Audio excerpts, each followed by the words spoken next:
we go. So welcome back, everybody. Last day of the workshop today. And after covering Unix shell first and then Python for the last few days, we're going to switch again today to talk about version control with Git and GitHub. The first thing that I want to do before I get started giving you a bit of, I suppose, context for why I think it's important to learn these skills. I need to check that you're all ready to follow along with the lesson as we go through it. So the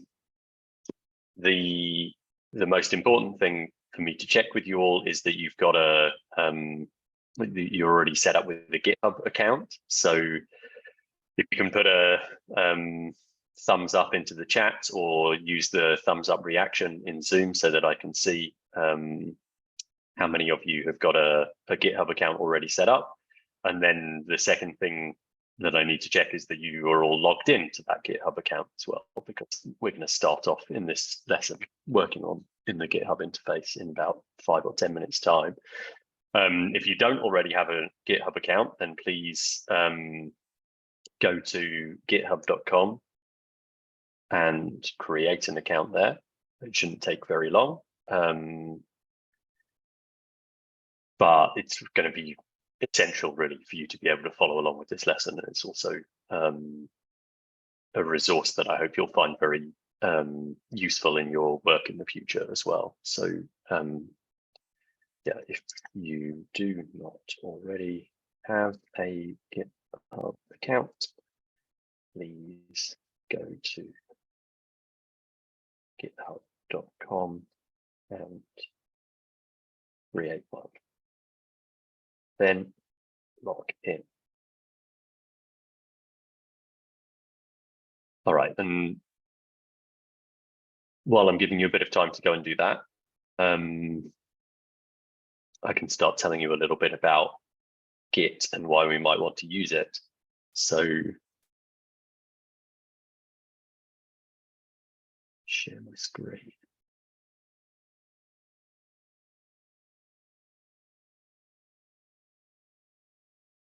So I wonder to how many of your this kind of circumstance is familiar. So this is a webcomic from the PhD Comics site showing a student, I suppose, who's very excited to have finally finished writing some large assignment, maybe a PhD thesis or something like that.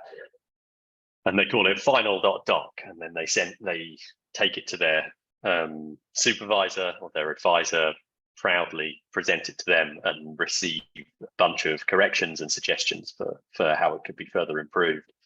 So they go back and they write a new version of this document, and this time they call it final_rev, I guess short for revisions 2.doc. And they take that back to their advisor and they get further feedback and suggestions for improvement and so on, and so go back to writing again and then get more suggestions for improvement and go back to writing again, more suggestions for improvement, until by the end they've got this long file name that still starts final, reminds us of that optimism from the first time around, but then with revisions, and this is now the 22nd version with comments and corrections. And then a lot of despair before the .doc at the end.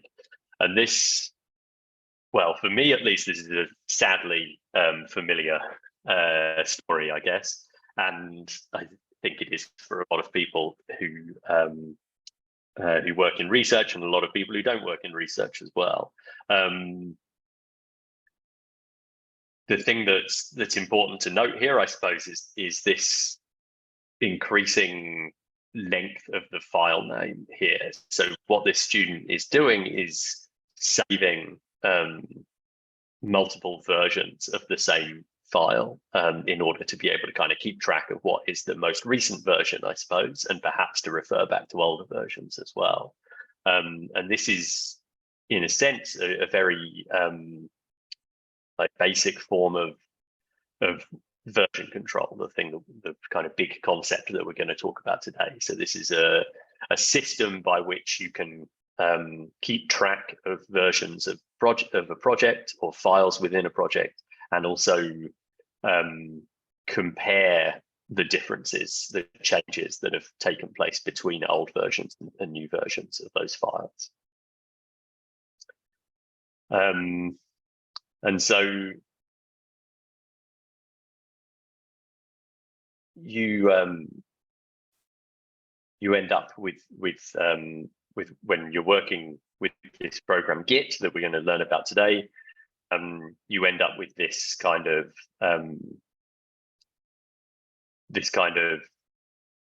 build up of multiple versions of the same file, where the changes that were made from one version to the next are tracked and are stored by Git, so that you can refer back to them in the future, and you end up with something that looks a bit like this. You start off with this first version of a file, and then in the second version, this last line in the file gets edited in some way, and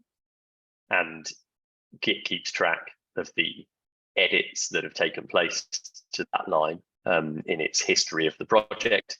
And then you get another version of the file that adds a bunch of new lines, as well as having that edited line in there. And Git keeps track, in that case, of these new lines that have been added. And if you want to go from this this third version of the document back to this version of the document, then Git is able to do that by effectively like rewinding these changes, because it keeps track each time. It doesn't store a full version of these files every time, because that would take up an awful lot of space on your computer's memory. Instead, it keeps track only of what has changed specifically and where from one version of the file to the next, so that if you want to go from here back to here, the first thing it does is it undoes the changes described in the history here to give you this version, and then it undoes the changes between this version and this version to go back to this. So it's doing something pretty similar to what the Control-Z keys do on your keyboard when you're working in a document and you want to undo the changes that you've just made. In that case, whatever program you're working with is kind of keeping a memory as well of of the changes you've most recently made, and you can press Control-Z to undo those changes. And in a lot of programs these days, you can press Control-Z again to undo the changes that were made before those changes, and so on back through the history. And really what Git does is the same kind of thing, but for files that's saved on your hard drive or wherever, really. And what we're going to do today is learn how to use that system to keep track of files in our projects. We're going to talk a bit more about why it's important to do that, and we're also going to look at how you can use this GitHub online platform to store those files, and also the history of changes that have been made to those files, and how that platform can be used to collaborate with other people on projects more effectively. All right, so let me check for thumbs up again from everybody. If you are logged into your GitHub account, then please give me a thumbs up in Zoom, either in the chat or using the reactions. Let's see, 2 people so far.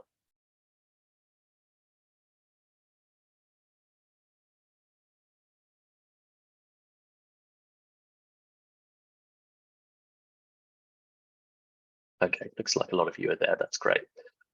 So I'm logged into GitHub as well. When I log into GitHub, my web browser window looks something like this. I've got my username over here. This is the dashboard that you receive when you're logged into GitHub and you're on the GitHub homepage, github.com. You can see my little user icon up here as well. If I were to click here, then get a pop-out menu where I can view various things like my profile and my repositories and projects and stuff, and there's settings down here as well that I can use to adjust the settings on my account in various different ways. But for now, what I would like you all to do is click on this new repository button here, You can also do this by clicking I think this plus button will be there wherever you are on GitHub. You can click here. Maybe I should use this one instead. So click this plus drop down and click new repository. And pause for a moment to make sure that everybody's got a chance to follow along. So sorry, can I ask what does a repository Please go ahead. mean? I will talk about that in just a moment. It's a good question. Thank you. So I'm going to click new repository here. And then I'm going to fill in this this form and press go. And then I'll talk about what a repository is. Well, it says here, I suppose, a repository contains all project files, including the revision history. But it's easier to talk about what it really is and what it means once we've got one to work with, I suppose. So you can choose whatever name you like for your new repository. We're not going to use a template. I'm going to call this SWC 2023-07-28 Git, because that's what we're learning today. And this is today's date, 2023, July 28th. And down here in the description, you don't have to provide this, but I'm going to, an example repository for learning Git and GitHub. We're going to make this public. We're going to tick the add a README file box. We're not going to add a git ignore file. We're not going to add a license for now. Talk more about licensing later today. And so if you've got this, you've set a name for your repository. If you wanted to, you've added a description as well. Make sure that you've selected this as public. Check the add a README box, leave the other things set to none. And then you can click the green create repository button. And what I would like you to do is please add the URL of your repository.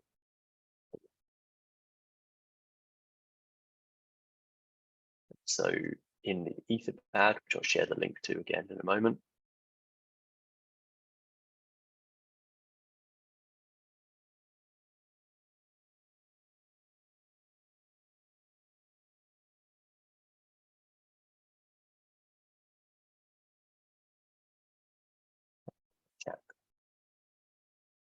There we are. Please add the address of your new repository on GitHub to the Etherpad from line 204. So yeah, please head to the Etherpad, and once you've created your repository, I'm going to click the button now. I hope I've given you all long enough to follow along. So now I get an interface that looks something like this. And if you copy the address for this web page from your browser, paste it into the Etherpad where I've just put mine. So from line 204, that will help me to be able to refer to the different projects later as we go through, as we continue through this lesson. And I'll pause for a moment to give you all a chance to catch up, and then I'll talk a bit more about what this repository is and why we might want to use it.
Right, it's good to see some of these repository locations appearing on the Etherpad. Thank you for sharing those there. So I'm going to return now to this question of what a repository is. So GitHub is a platform that that kind of provides a home for a really large number of open source projects. And by open source, what we mean is usually software projects, but they don't have to be software.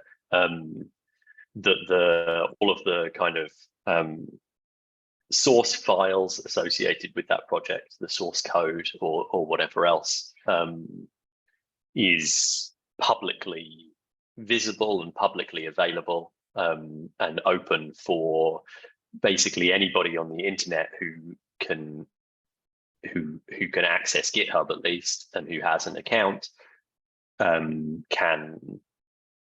contribute changes and get involved with the kind of development of that project. And each of those projects is stored within one of these repositories. And so a repository page looks something like this. You've got the name of the person or the organization that owns that project, and then you've got the name of the project itself, or the name of the repository at least anyway.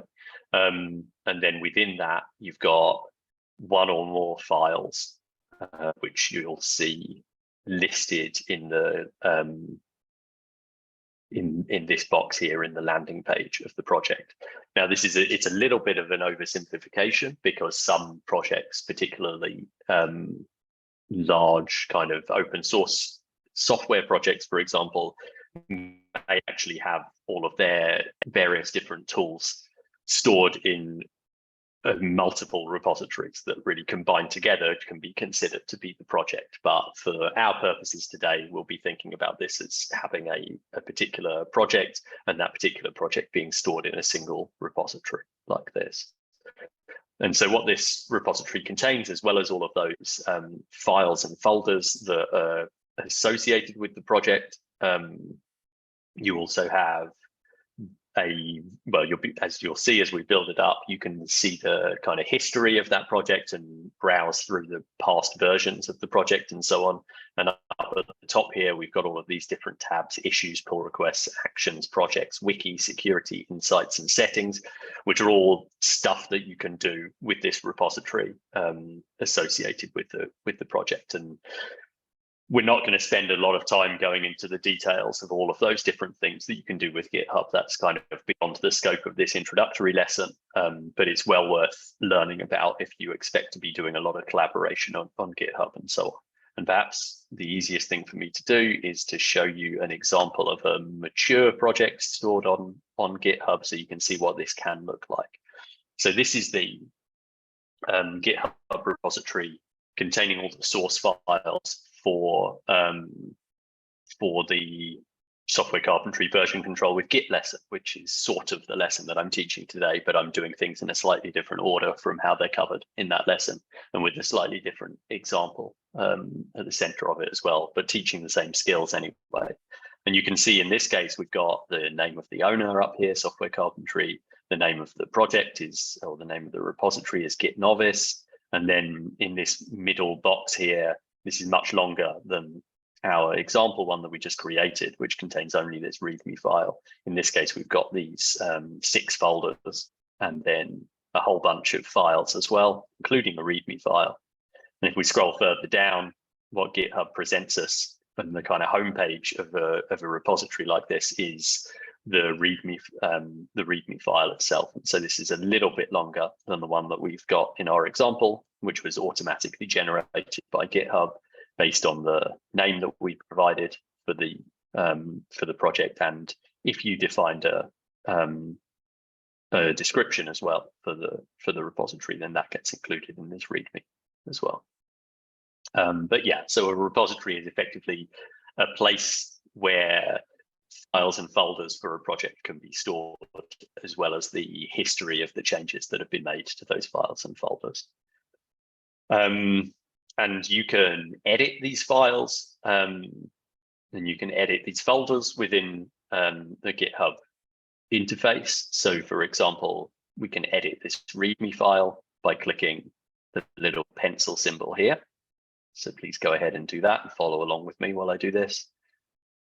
And this takes us to a new editing interface for making changes to files in GitHub that shows us the source code, I suppose, for this README file. You probably noticed that the name of the README ends with .md. That means that this is a Markdown file. Markdown is a relatively simple form of markup language for describing how text should be formatted in a document.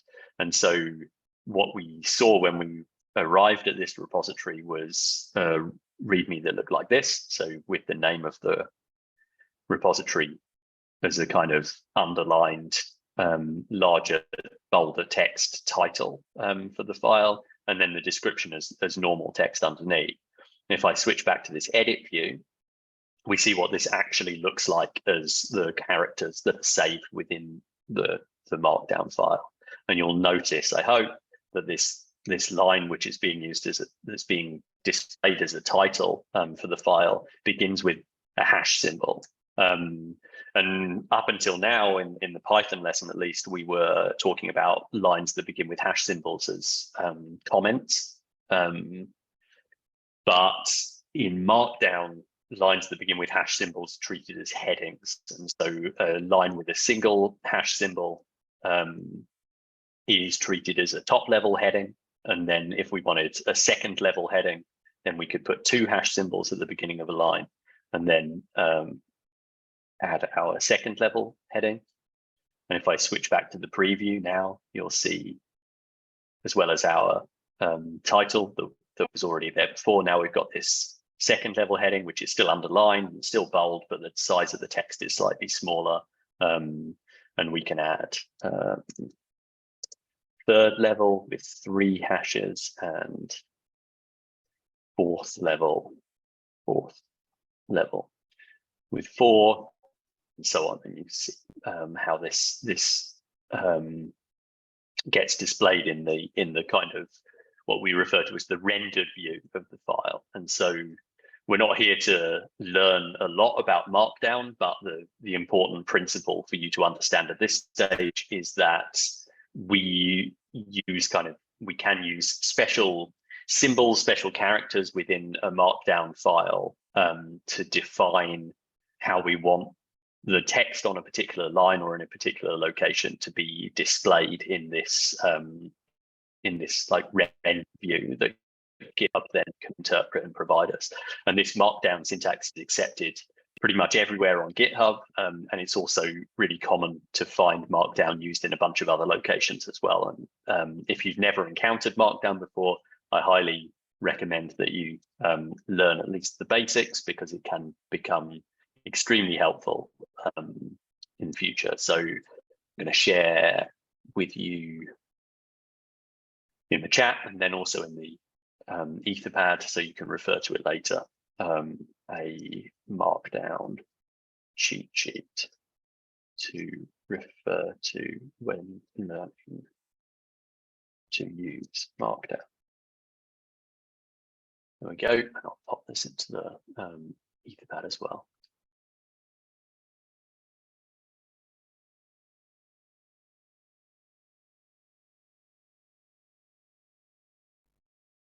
I'll try to. Things seem to have frozen for a moment. There we go. Okay, and so as well as headings, as I've shown you here, we can have bullets, point lists with lines beginning with an asterisk and a space. If I click the preview button now, you'll see how that gets displayed. And we can also have numbered lists too, which will then appear like this. And if we want to have sublists, then we can put a couple of spaces at the beginning of the line, and then the asterisk and a space and sublists. And here we can put some spaces in at the beginning of the line before the number and say can have sublists. Oh, okay. I didn't put enough spaces in, I think, at the beginning of that line. Let's try 4, see if that works. Yeah. Oh, no. Okay, I'm wrong about the numbered lists. I'm sorry. Perhaps if we make these asterisks as well, see if that works. Yeah, okay. So we can use asterisks to have sublist items within the numbers here. All right, and you might have noticed that GitHub was incrementing the numbers on this numbered list automatically for me as I was adding new items. But if we look, when we look at the preview view, it's still lists 1, 2, 3 here instead of 1, 2, 5 as it shows in the source, which can be a little bit confusing, but at least avoids us accidentally jumping numbers in the rendered version of the list that gets created. All right, so hopefully that's enough of a demonstration of the kind of principle of Markdown, that we can write things in certain ways in the source of the file, and they will appear formatted in the rendered version file. I'm going to select all of this and remove it for now. You can leave yours in there if you want to use it as a reminder in the future. And I'm going to delete the title that's in this README file. I'm going to keep the hash and the space at the beginning so that we've still got this kind of rendered title, but I'm going to give it a more meaningful title. I'm going to say example Git repository, an example repository for learning GitHub at a software carpentry workshop. And I've added at a software carpentry workshop on a second line here. When I click preview, we see that this second line has actually been attached to the first line. This all appears as a single line in the rendered view. So we can split long lines of text over multiple lines like this, and they'll be kind of glued back together into a single line in the rendered view. If we want to add a break between paragraphs, then we need to have an empty line between one block of text and the next. So I can add more text in a new paragraph here. You'll see that that appears with a break between the first line and the second. All right. So please do something like what I'm doing here. It doesn't have to be word for word exactly the same, but try adjusting the title, for example, and maybe adding some more lines of text into your README file. And then once you're done making these changes, we click on the commit changes button up here. And this is sort of equivalent to saving the file now that we're done editing it. So we click commit changes, and then this pop-up appears. And the first thing it asks us for is a commit message. There's a default message already kind of auto inserted in here, but we're going to select all of that and delete it. And we're going to write our own commit message. And so the commit message is, it's a kind of short description that we should provide that summarizes the changes that we have made. And so we can say, added more information to README, for example. And then there's this extended description box, which you can use to add more, a more kind of detailed description of exactly what has been done here. Usually it's not necessary to use this box, but in some circumstances, if it's quite difficult to describe kind of the full meaning of the changes that you've made with this commit, then you might need to use this box to provide those additional details there, because this message that goes into this box should be kept fairly short. And I'll show you why it should be kept fairly short in a moment. You've got these options to commit directly to the main branch, or to create a new branch for this commit and start a pull request. We're going to commit directly to the main branch, and I'll talk later about the difference between these two options. But for now, when we're making these changes and we're saving them with this commit changes button, we should be choosing this option to commit directly to the main branch. Okay, once you've added this commit message that describes the changes that you've made, you can click commit changes here. And once I've done that, we now see the new version of the file that I've created. So we've got the updated title here and the updated description as well. And if I scroll up and click either here on the name of the repository or here on the name of the repository, I get taken back to the kind of home page for the repository, and we can see the updated version of the README on this home page as well. And you might notice when you do the same thing that at the top of this box that shows the contents of the repository, you've got my username. You'll have your username, of course, and then after that, the message that you wrote that kind of describes what those changes were that you made. That's the commit message that we wrote in just before. If I hover my mouse over this, you can see that it's a link that I could actually follow if I wanted to. I'm going to click on that. And what this shows us is details of exactly what changed in that most recent commit to the project. So those most recent changes that were made to the project.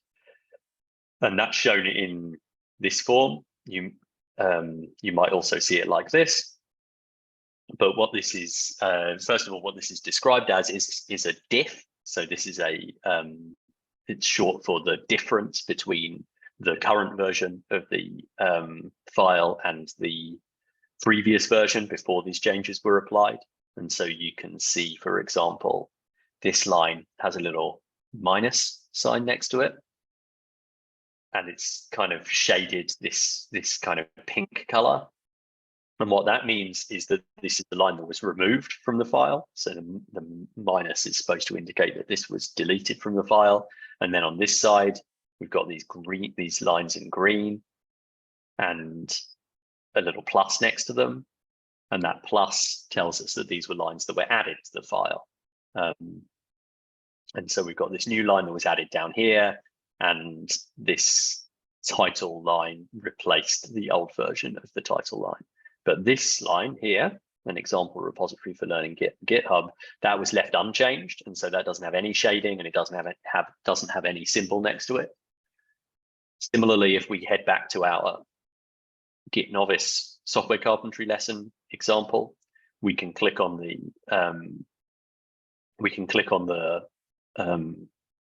commit message associated with the most recent changes made there.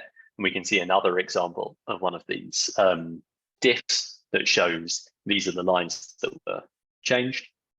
And this is the new line that was added in.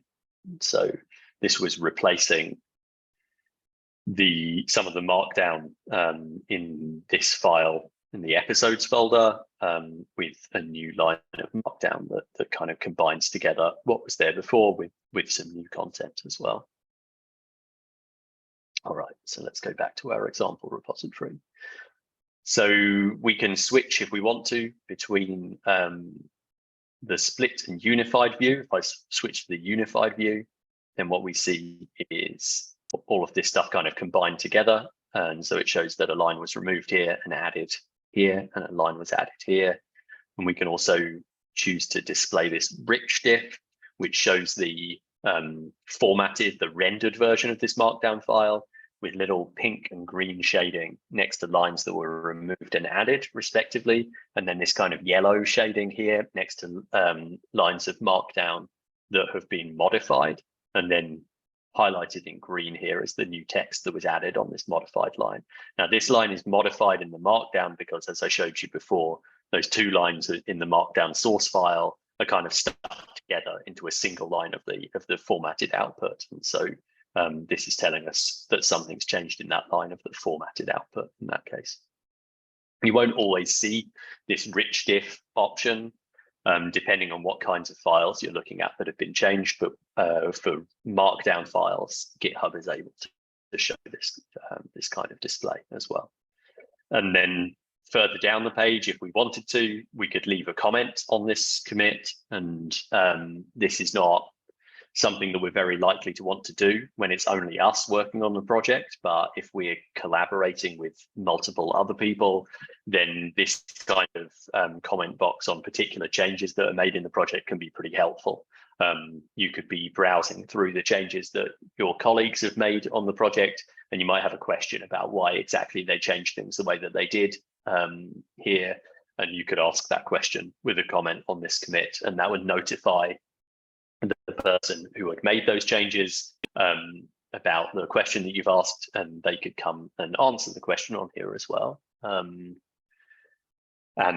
help you kind of continue to collaborate and make progress on the project by having this kind of asynchronous communication over GitHub about your project and the changes that you're making.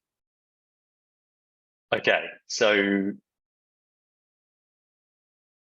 that's already quite a lot of information. I think before I pause for questions, I'll show you one more thing, which is this history button over here. Got the little clock symbol and two commits next to it. If I click on that, then what we see is the full history of the project, which in our case, because this is a very new repository, is only two sets of changes. So there was the initial commit, and if I click on that, we see the changes that were made with that initial commit. In this case, it was adding this README file. GitHub did this for us when we created the repository. So it shows that these two lines were added in this README file. Those were the default content for that file that were added when the repository was created. And I can press back. And this is then this most recent set of changes to the README, which we've already looked at the diff of. Okay, so yeah, it's quite a lot of information. At the moment, I haven't told you much about why this might be particularly useful to have, but we'll come to that in good time. So for now, let me pause and see what questions you have, see if anyone's had any trouble following along and needs me to help them out or to answer any questions about what we're doing.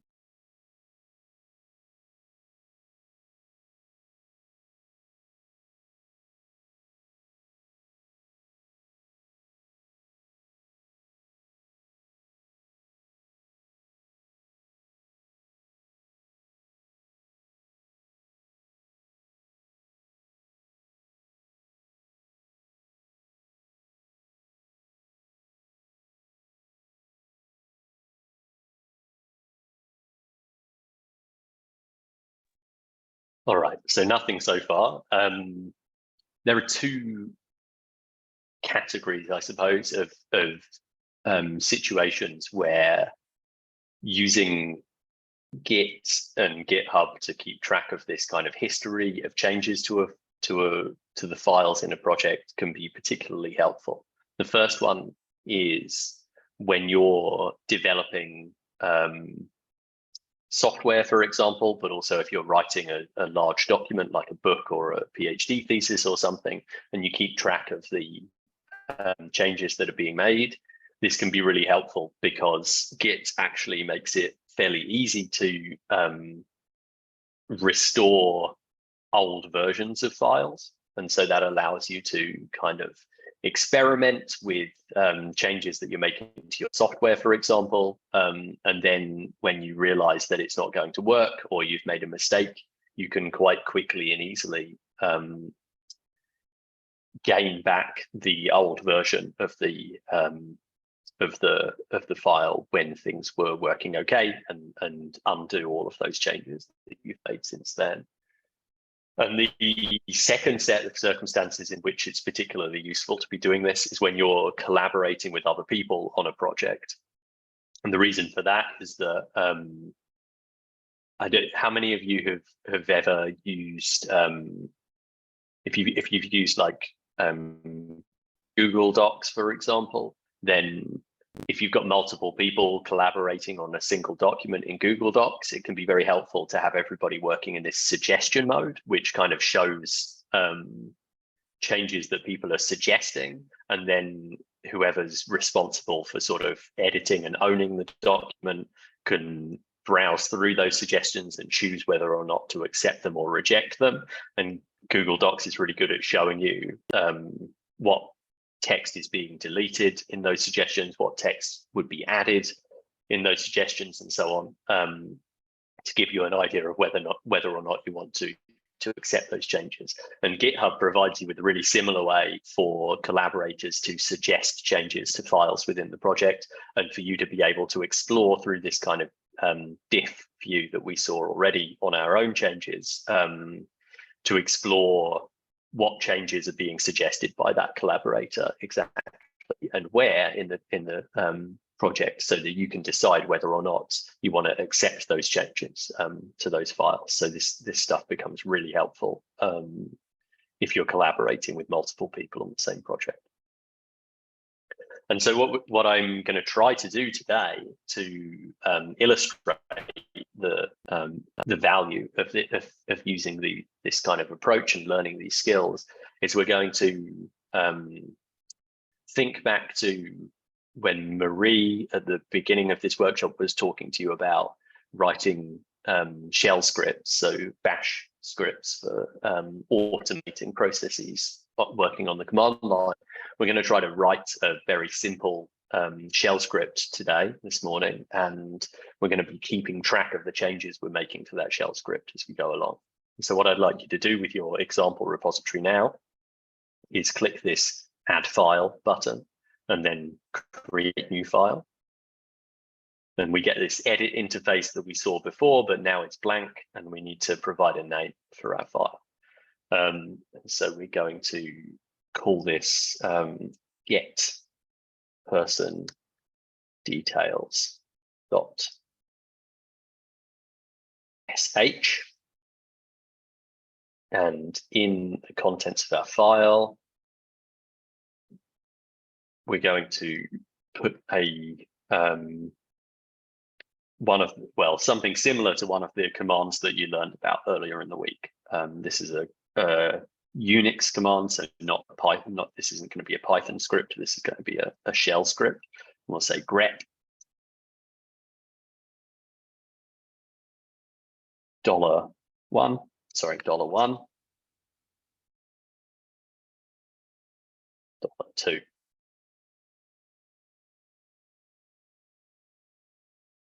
This is grep, then space, then $1, then another space, and $2. I'll put this into the Zoom chat as well. And so hopefully you remember still from earlier in the week that when you're working with a shell script, $1 is the first argument that's provided to the script on the command line. So the first kind of parameter that you can provide to the script on the command line, and $2 is the second parameter that's provided to the script on the command line. And we'll commit the changes. We're going to use this default commit message in this case, which is create get person details.sh, and again we'll commit directly to the main branch.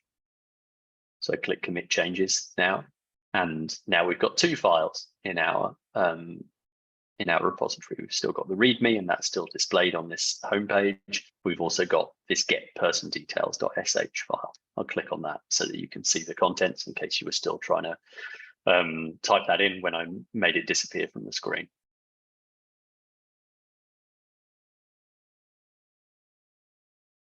Okay, and then once you've committed those changes to add this additional file, we're going to go back and we're going to edit it some more as well, because right now this script it's only a single line, and it's doing grep, the first thing that's passed to the script, and then the second thing that's passed to the script, which isn't really any different from, we could run grep on the command line like this anyway. We don't need to have a script to do this for us. But if we add some other kind of commands to this script, then it begins to be more useful as a script rather than a standalone command. So we can say echo, echo searching for $1 in file $2. Searching for pattern $1 in file $2, for example.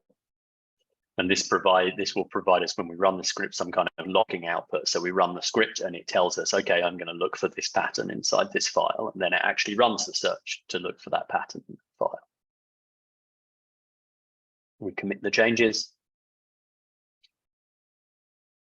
And we'll provide a commit message here. And so in this case, it's going to be adding, add some logging information.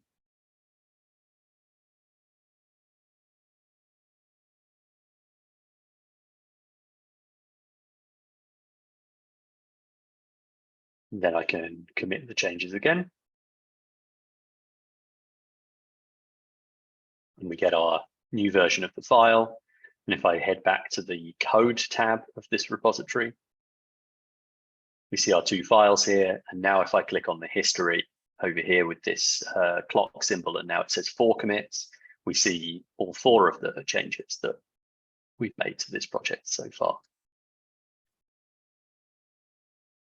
But one of the limitations of working only in GitHub like this, if we're working on a program like we are in this case, working on a shell script, we can't test that our shell script actually works in the way that we think it does, because we can't run it on GitHub ourselves. And so what we need to do to run it ourselves is make a copy of this repository local to our computer, so that we can then try running the script there and make sure that it's behaving like we expect it to.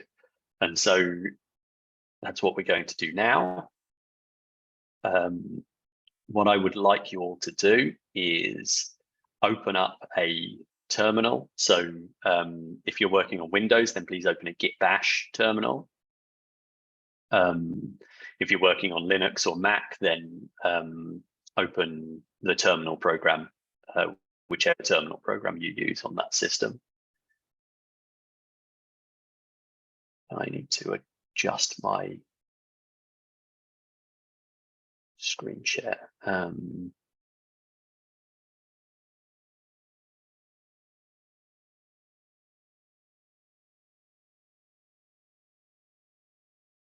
All right, so let's clear this. So now hopefully you see my terminal. And if I run pwd, then I get this very long path to where I currently am.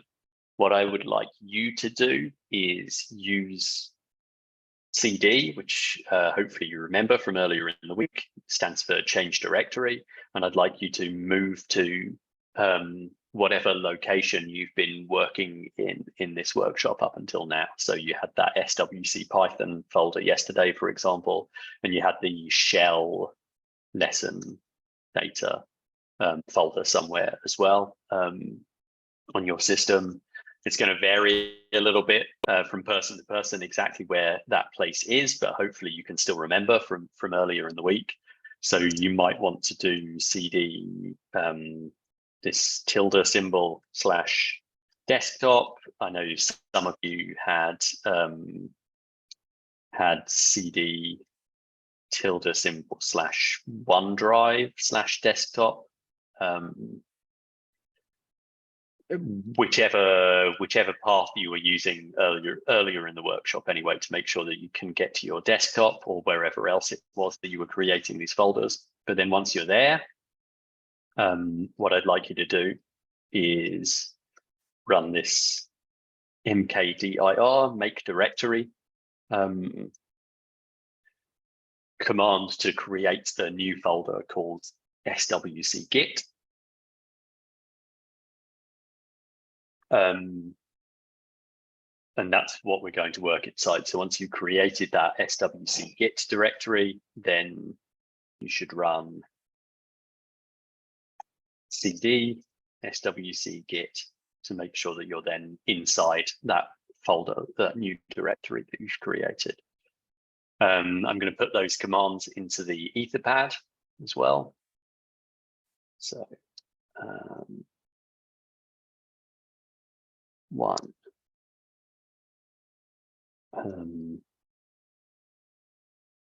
Open a terminal to move location to wherever you have been storing files and folders for this workshop so far. For example, desktop. Use CD to move location, and then create a new directory, okay, called SWC Git. So that's with mkdir SWC Git, and then move location into that new directory, cd SWC Git. There we go. And when you have done that, and you're in a folder called SWC Git on your system, please give us a thumbs up, I suppose. Or maybe I'll tell you what I'll do. Please add X next to your status. So then, sorry, I didn't get this information. Like, where are you typing it into? The chat into the Etherpad. Hold on. There you go. I've put it into the Zoom chat.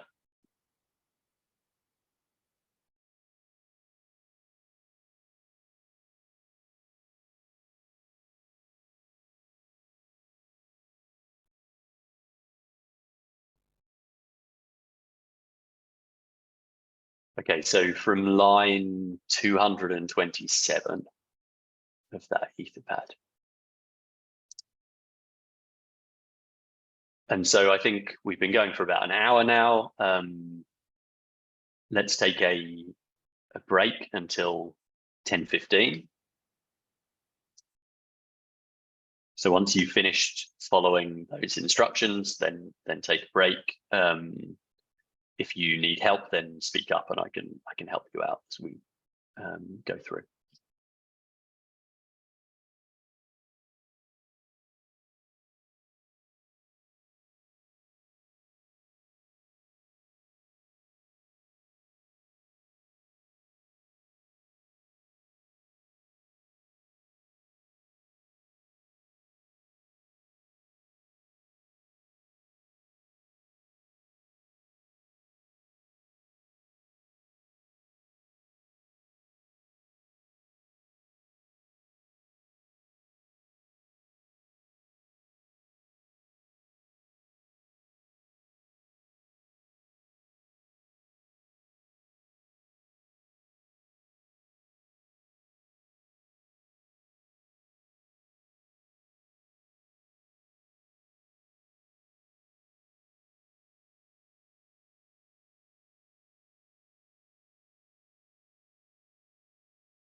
working in the shell again to work with these files that we've been creating on GitHub locally on our computer.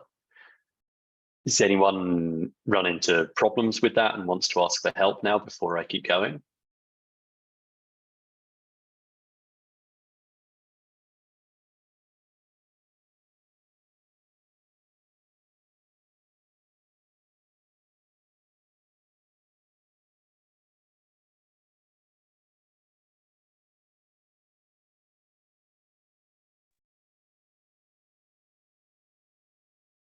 Good morning, Toby.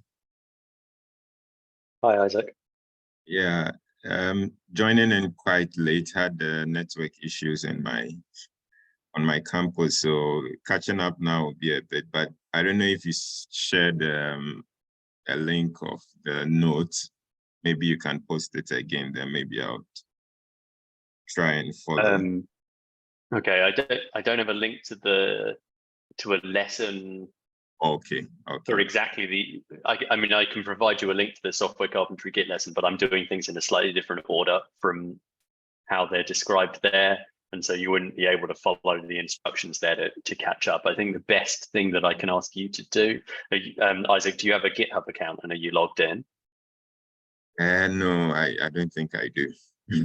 Okay, well, that's the first thing for you to do then is head to github.com and create an account. And then once you're logged in, I think I can help you make a copy of the example files that I've been creating up until this point, and then you should be able to start working with those instead. Okay, all right. Just do that now and get back to Yeah, can you, if you do that, and then if you type into the Zoom chat when you're done, so that I'll know then that I can come back to you. All right, okay, thanks. Thanks.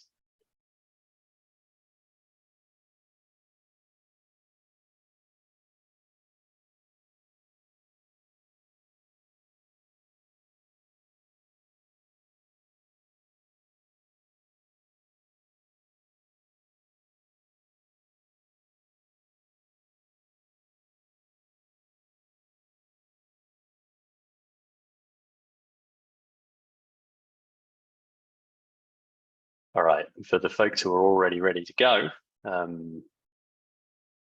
I give you the next instruction. If you go to your web browser to the repository that you've been working with up until now on GitHub, then the next thing that I need you to do is click on this green code button here. Now, when you click on that, it'll open up this this kind of pop-up box. You'll have a few different options here: GitHub CLI, HTTPS, and SSH. I'd like you to click on SSH here, and then click on this little 2 squares button to the right of the address thing that appears in the box. And what that does is it copies that address to your clipboard, so that when you do Control-V to paste, it'll paste that in. And then in your terminal, you should be now in this folder swc git that you created before. You type git space clone space and then paste in that address that you copied from the GitHub interface. Sorry, can you repeat that? Git space what? Yeah, so you type, oh right, yeah, sorry, of course, because you can't see my terminal. Hold on a moment, let me switch over to the terminal so you can see.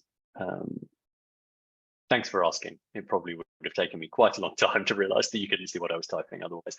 Great, now hopefully you can see the terminal, and so it should say this. So you type git space clone space and then paste in that address that you got from the pop-up box on GitHub. So sorry, how do we paste the stuff we copied? If Control-V doesn't work, so Control+V, then you can try right-clicking with your mouse instead and selecting paste that way.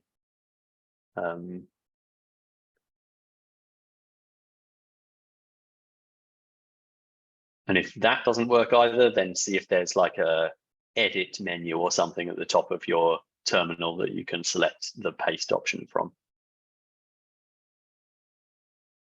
Hopefully one of those will work. And then I'm going to press enter to run this now. It says cloning into this folder name. And I get a bunch of other output with a bunch of jargony words that don't really matter very much. As long as what you get is receiving objects and then 100%, 12 out of 10 done, then 12 out of 12, sorry, done, then that means that things run successfully. What this git clone command does is it creates a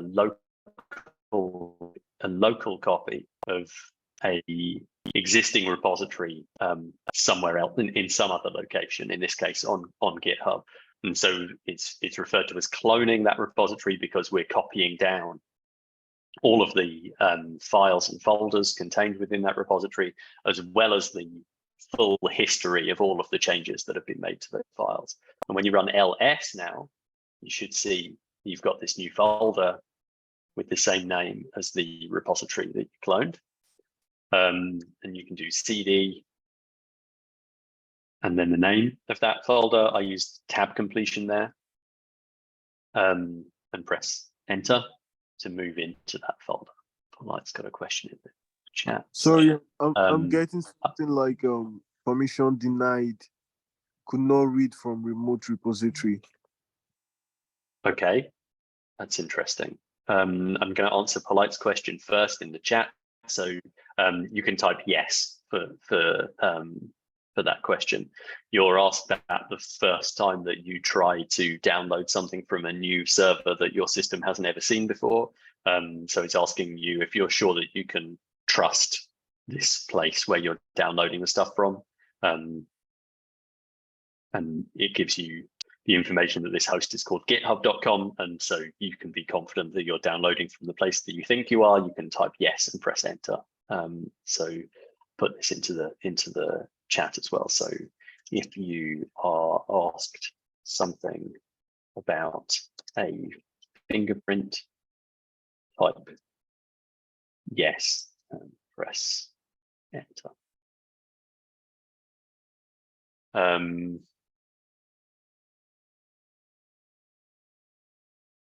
Okay, if you're getting permission denied errors, that's probably because we don't have the SSH key set up yet. I was hoping that we would be able to avoid having to deal with those until later in the lesson, but it sounds like we might have to deal with them now. The good news is that this will give Isaac time to catch up with the repository. I'm going to stop sharing and pull up the instructions for doing SSH keys.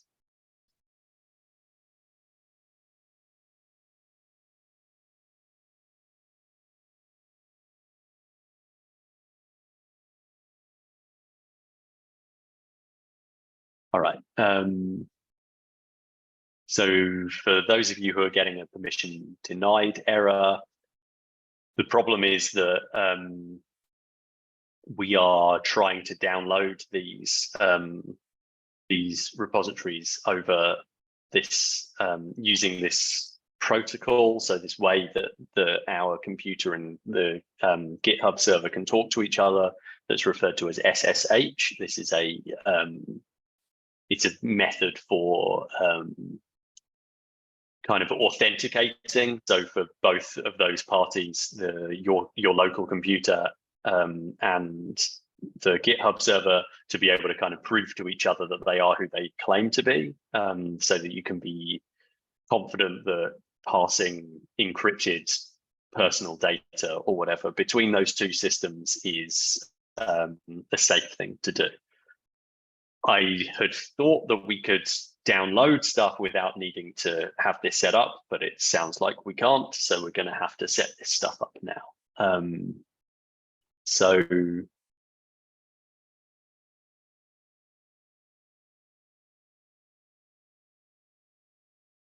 in a lot of circumstances, you might be used to using, if you're logging into some external service, then you use like a password to do that, right? So you enter your username, and then it asks you to prove that you are who you say you are by typing in a password. And it used to be possible when working with GitHub and Git like this to do exactly that. From your terminal, you'd say, I want to do something on GitHub, and GitHub would say, okay, but who are you? And you'd say, I am this person, and they'd say, prove it, provide your password, and you type the password in, press enter, and then everything would be okay. But a couple of years ago, GitHub decided to stop accepting password-based authentication, as it's called, from the command line like this, and instead required people to create something a bit more advanced, I suppose, and certainly much harder for people to guess than a password, in order to be able to do this kind of computational interaction between their servers and your local computer. This is all in the name of making sure that things were secure, I suppose. And so there's a few different methods that you can use to set up this kind of authentication without using a password. And the one that we're going to use today is called SSH. And the pain associated with this is that we've got to go through this slightly annoying process of creating these things called SSH keys and then adding them to our GitHub accounts. But the good news is that once you've done this, you'll be able to access your repositories on GitHub from your local computer anytime you like, without needing to type a password in and stuff like that. So this is like it's an annoying process we're going to go through together today, but then once it's done, you won't ever have to do it again. That's my hope. And so the way that SSH works is that you create what's called a key pair, which is these two pieces of kind of coded information that relate to each other and that together can prove that the person is who they say they are. And you have a private key, which is the thing that you need to keep to yourself. And you have a public key, which is the piece of information that you can provide to other people. And so anytime that you want to provide, anytime that you want to be able to use these SSH keys to prove who you say you are to someone, what you do is you give them your public key, and you say, okay, you've got this, and because you've got this and I've got my private key, we can combine the two together to kind of prove that we are who we say we are. You can imagine it a little bit like both of you have a key and you need both keys together to open a box, for example. And so if you've only got one and not the other one, then you can't open the box. And this is pretty much how the keys work together. So what we're going to do now is like the minimum requirement to set up these SSH keys and to add them to the account. And I am going to share with you all a link to the instructions that we're about to follow in case you get stuck on anything and you want to refer back. So SSH key setup instructions here. Go.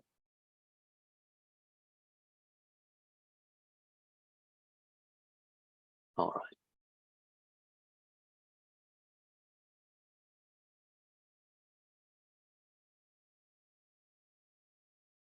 So the first thing that we need to do is make sure that this hasn't already been done on your system before. I'm going to share my terminal again so you can see what I'm doing. I'm typing.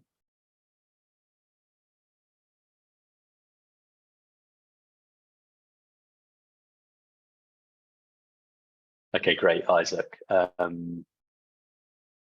just quickly send some instructions to Isaac then.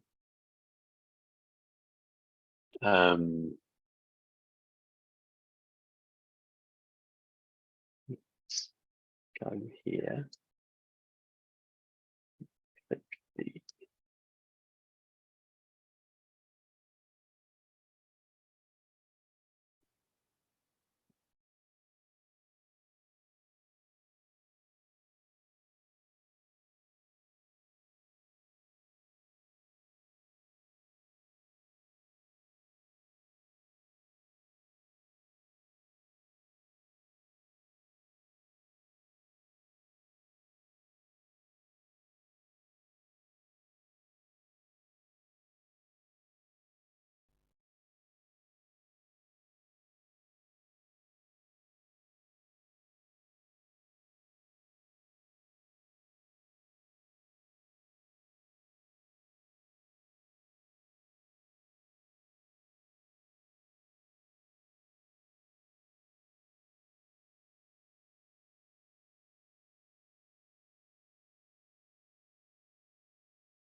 All right, Isaac, so I've written some instructions into the chat for you. You need to click the fork button, and then you'll get presented with like a web form. You can leave everything as it already is in that web form and create fork whatever button in that web form to complete the process. And then you should have your own copy of this repository that I set up earlier in the lesson. Okay. Now back to the SSH key creation. So the first thing we're going to do is make sure that this process hasn't already been performed on the system that we're working on. And we can do that by running the ls command with some options. So -a, -l, and then the tilde symbol for the home directory, a / and .ssh. Copy this and paste it into the Zoom chat. The -a option to ls, that means show me, list everything, including things that start with a dot, which, as I mentioned at some point during the Python lesson, files and folder names that start with a dot are hidden by default. And one of the ways that they're hidden is that ls won't show them unless you explicitly tell ls to show them. And the way that you do tell ls to show them is by using the -a option, and -l provides longer form output. And so when I run this, I see a bunch of information, but importantly, what I see is some output at all. And so this is all the content of my .ssh folder inside my home directory. And this is a bunch of different keys that I've already got set up. And you can see some of them end with the extension .pub. And these are the public keys. And each of these, you might notice that each of these .pub files has associated with it another file of the same name but without .pub, and those files, the ones without .pub, those are the private key files. And hopefully you remember from just before that I mentioned that these files always come as a pair of keys. Now what I'm expecting is that most, if not all of you, have got instead of that a message from ls that says no such file or directory, something like that. And if that's the case, then that means that you don't have SSH keys set up on the system. And if you did get that output that says no such file or directory, then we need to create an SSH key pair for you. So I'm going to talk you through that now. The program that we use to create a key pair is called SSH-keygen, short for key generator. We're going to run -t, and then the type of algorithm that we're going to use. This is ED25519. Don't worry, I will paste this into the Zoom chat in a moment as well. And then a space and -C. And then in here, your .email at example.com. So instead of the example email address that I'm putting in here, you want to put your actual email address. And this should be the same email address that you used to sign up for your GitHub account, because again, you're using this to prove to GitHub that you are who you say you are. So I'll copy this, paste it into the Zoom chat. Sorry, is the C a capital C? Yeah, it's a capital C, that's right, uppercase C. I'm not actually going to use the keys that I'm setting up here, so I'll keep this example email address. And then when I run this, it says generating public private ED25519 key pair. So ED25519, this is the algorithm that's going to be used to generate these keys. There's a few different kind of mathematical operations that can be performed to create these key pairs, and we're specifying this one as the algorithm that's going to be used. And we can say, and then it asks us to enter file in which to save the key. So here we're basically giving a name for the key that we're creating. So let's call this GitHub SSH. Press enter, and then you can enter a passphrase. So this is like a password associated with these keys, which you can use to have kind of extra security, so that if someone wants to use these keys, they not only need to have that private key file, but they also need to know what this passphrase is. So it's kind of an extra level of security that you can add to it. You can add a passphrase in here if you want to, or you can press enter to leave it blank, which means no passphrase associated with the keys. I of course recommend that you do set a passphrase here because it does make things more secure. But the main thing that I need to stress to you at this point is that if you forget what this passphrase is, you're going to have to create a whole new key pair. So if you do type something in here, make sure that you know what you're typing in and you remember what you're typing in. I'll leave that up to you. And then once you're done typing whatever you want to type in there, you press enter again. It asks you to type the same thing in again to confirm that you do actually know what passphrase it is that you're setting. And you press enter again. And then you get this weird looking picture out. Honestly, I'm not completely sure I understand why they give you the picture. I guess it looks kind of nice, but it's to do with or the important thing for you to know is that each time that you run this operation to generate keys, and each time anyone else runs them as well, the result that you get is like very, very random, I suppose. And so if you run this a million times, you should never see the same image come out of the end of it, because this should be kind of sufficiently randomized. And that, of course, because it's sufficiently random, means that it's also extremely difficult for people to guess. And that makes it quite secure. And so now that we've generated those keys, when you rerun that ls command that we ran earlier, ls -a -l, the .ssh folder that should be in our home directory, when you rerun that, you should now see some output. And you'll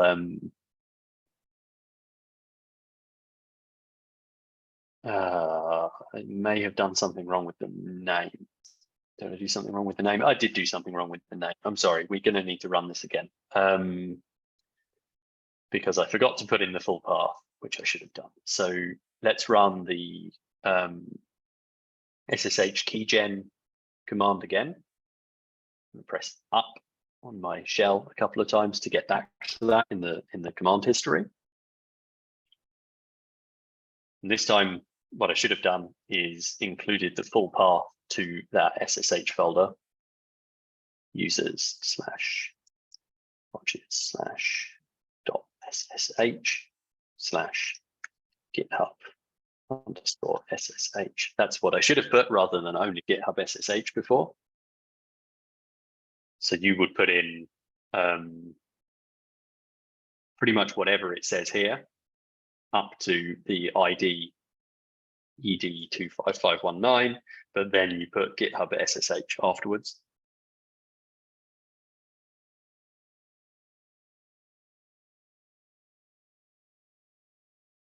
Enter the passphrase again.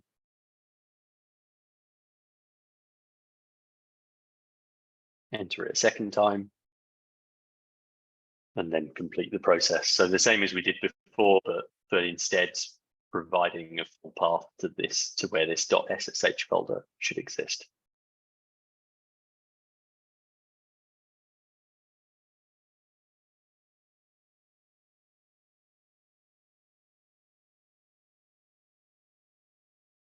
And so now if I rerun the ls command, I should see these GitHub SSH files. I've got a bunch of other things as well. But if this is the first time you're doing this, you should see only these two files in that folder.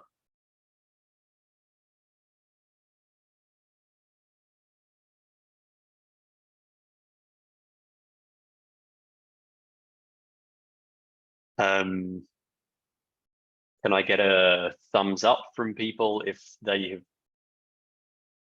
now see these files in their .ssh folder? I'm completely lost because I got to the point where you added the path, the user / this. Sure. Then I also included the GitHub _SSH. Then I clicked on the enter. And now I'm getting something like no such file or directory. Okay. Did you run this SSH keygen command first before entering that path? Yes. Okay. And so is the no such file or directory output, is that saying there's that this .ssh folder doesn't exist, or what's the full error message, I suppose, so that I can try and figure out what the problem is? Okay. After running this full SSH keygen, then they said enter file in which to save the key. Sure. And I used the user user / this that.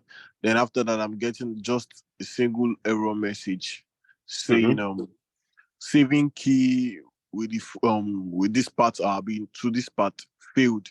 No such file or directory. That's just that's all it says, huh?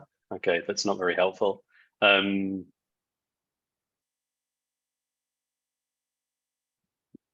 Okay, Charlene's getting the same thing. I wonder if it's because the SSH folder doesn't exist.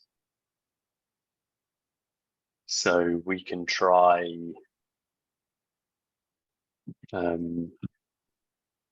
If you scroll up in your terminal output, you should be able to find the path that you entered for SSH keygen, like I've got here. And you can copy that path and then scroll back down again and type into the shell mkdir to make directory, paste in that path that you typed, delete back to the .ssh part, and then press enter. And in my case, I get an error that tells me it can't, my system can't create this directory because the directory already exists, so nothing's happened. But if you don't already have that .ssh folder, then you shouldn't see this error message. And instead, you should see probably no output at all, which tells you that the directory was created successfully. If you try that, how do things look? Okay, just give me a second.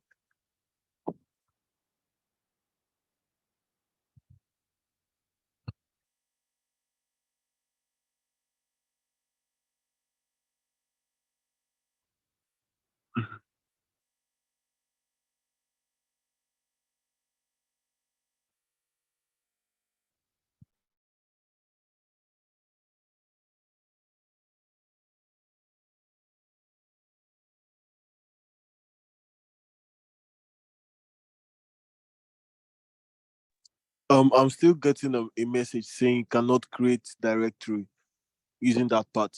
Then no such file or directory.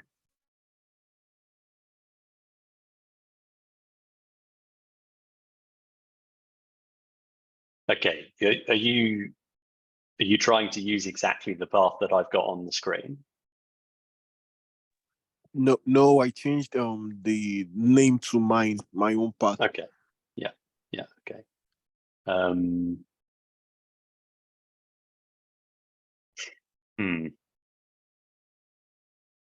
Okay, is it possible for you to share your screen so that I can see what's happening on your system? It's hard for me to it's hard for me to interpret, I guess, without being able to see. Okay, just give me a minute. Sure, of course, thank you. So be quick one. I'm done setting it up. Should I go to the instructions you have on the Etherpad? Yeah, so that's the next thing for you to follow is the instructions on the Etherpad, and then you're also going to need to run through this process to set up these SSH keys as well, which is what we're trying to do now.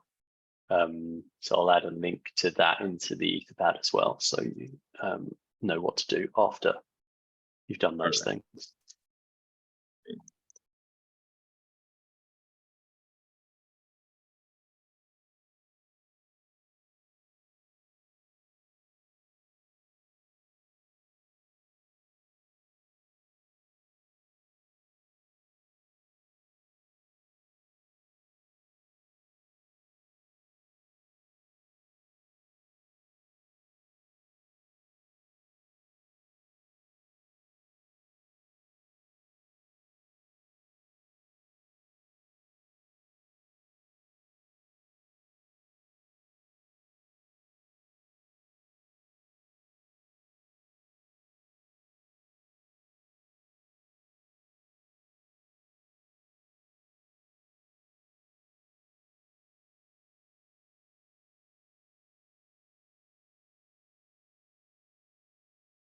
If anyone who's following along has been able to get this to work, then please let me know in chat, I guess, so that I know how big the problem is that we're facing.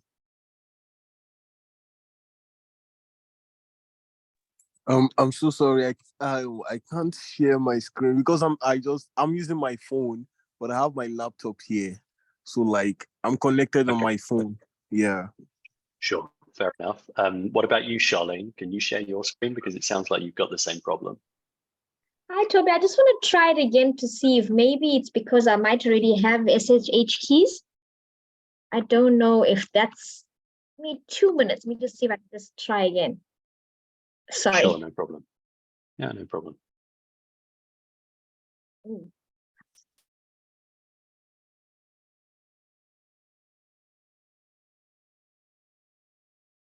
Okay, now I'm receiving the same error. So let me share.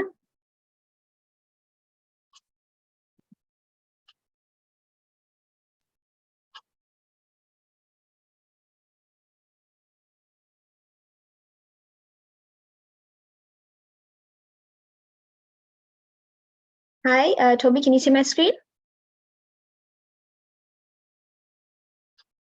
I can, yes. Yeah. Okay. So yes, so I've tried it. So I noticed I do have some kind of, so I'm using my sister's computer. So I do have passkeys, but I don't have Git. Well, so you've got an SSH folder, that's a good sign, but okay. You don't have. So this is where I get the same error. Yeah.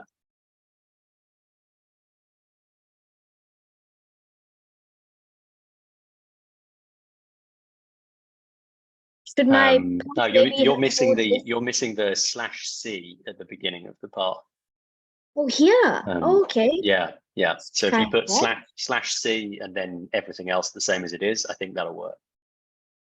Okay, let me try that. Can I try it when I stop sharing? Because it might be a bit slow. Is that okay? Sure. All right. Thank you. Let me try. Just let me know. If it works. Yes. Yeah, exactly. Polite, thanks for sharing the screenshot in the chat. It looks like it probably worked for you, but you're listing with ls the contents of your current directory, which is where we mistakenly created them the first time around. And I'm sorry, that was my fault. Can you try running the ls ls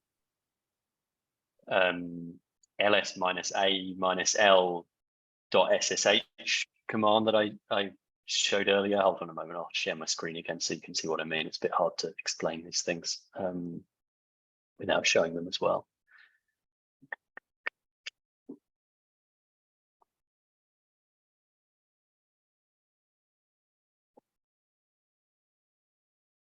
Can you try running this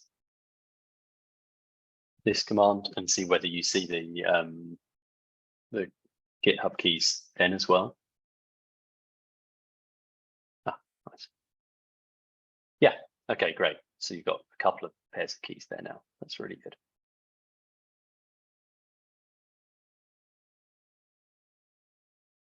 Okay, so we're getting somewhere. Yeah, I think I can see the GitHub SSH now after running this code. Okay, cool. That's great to hear. So what we need to do now is Sorry, Toby, how do I check if it worked? how do you check if it worked? Sorry. Run the ls command on the SSH on the .ssh folder, the one that we were running before, and see if you can see those GitHub keys there now. The two files should have appeared there now, as well as that known hosts file or folder that was there already.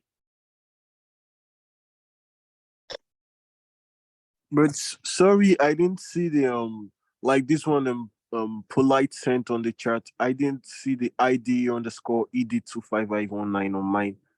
That's I just fine. saw That's fine. GitHub SSH. Okay. Yeah, the other so polite generated them twice, I think, which is much better than not generating them at all. So I'm happy. But yeah, the output will vary from person to person. Like when I shared mine, I've got like 5 or 6 different sets of keys. So my listing's really long. But as long as you've got like 2 files with matching names, except one of them ends with .pub, then we're good. Okay. All right, and so now I'll show you the next thing to do. Share my terminal. Check the chat. So message come in. Charlene, that's great to hear. All right, I'm going to keep going. So I listed this contents in my .ssh folder, and I've got, as I mentioned, 1, 2, 3, 4, 5, 6 sets of keys. And the one that I want to look at is this GitHub ssh.pub that we just created. So this is the public key. This is the one that you want to share with GitHub. And the one without .pub, that's your private key. You shouldn't ever share that file with anybody else. So to get the contents of that public key, we can type cat and then the path to this that we set before. So for me, it's tilde, so I'll do the full path, shall I? Users /hodges/.ssh/ GitHub ssh.pub. You should, of course, put in whatever path you defined to your .ssh folder. And then when I run this, I get some output that looks like this. You should see something pretty similar. So SSH -ed 25519, then a bunch of numbers and letters. And then at the end, the email address that you provided. And I'm using an example one here, but you should have used the email address that you registered for GitHub with. If your output looks significantly different from this, make sure that you put the .pub at the end of the file name, because you want to make sure that you're getting your public key, not the private one. And then what you can do is you can select the contents of this file and copy it. And then we're going to go to GitHub and add this key to our account. so that we can use it to prove to GitHub that we are who we say we are by combining it with the private key that we've got on our system. I'll leave this up for a moment before I switch to sharing my web browser.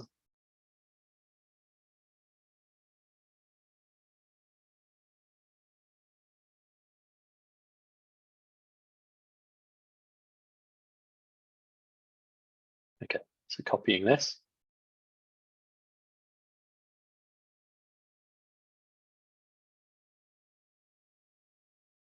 Stop sharing that, start sharing my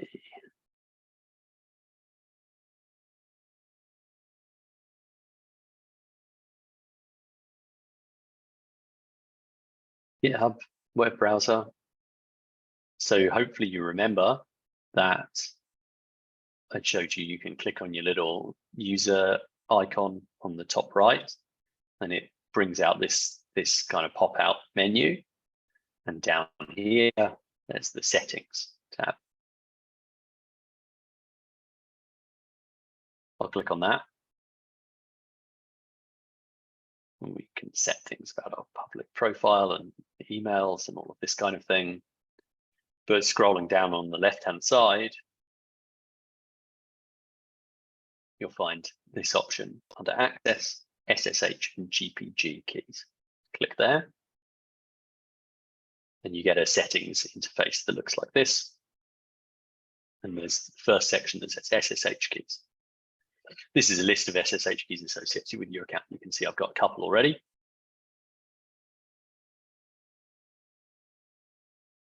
But you probably don't have anything there. And what you want to do is click New SSH key. You can put in a title here if you want to. Call it whatever you like. GitHub. Sorry, Toby, how did you get to where you are now?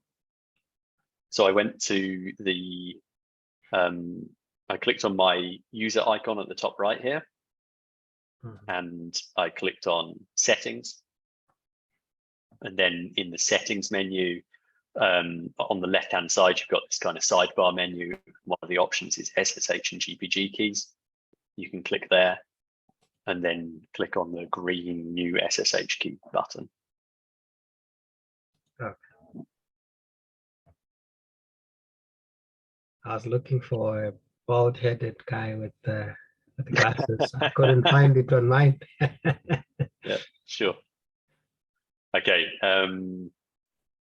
So the key type is, it's an authentication key. You're using this to prove that you are who you say you are. And so then in the box, you paste in the contents of that public key file provided.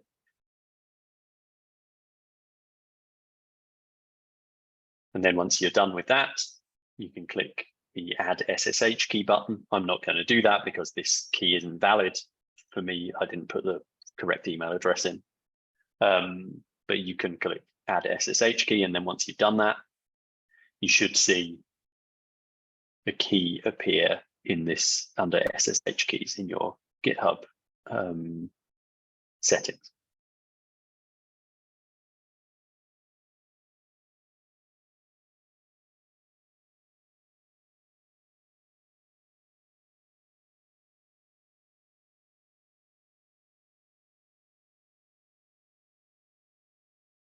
And once we've done that, we can go back to the terminal and test that it worked.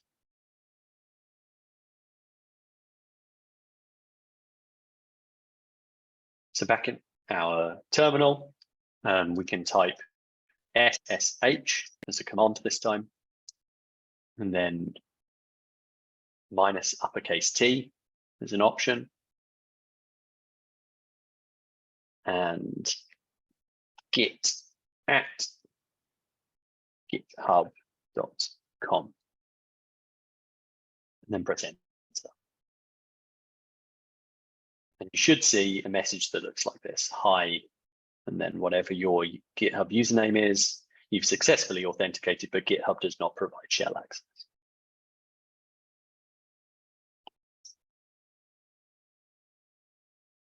If that's all worked for you, please give me a thumbs up. I know there was a lot, but the good news is, like I said, hopefully now that you've done it once, you won't have to do it again.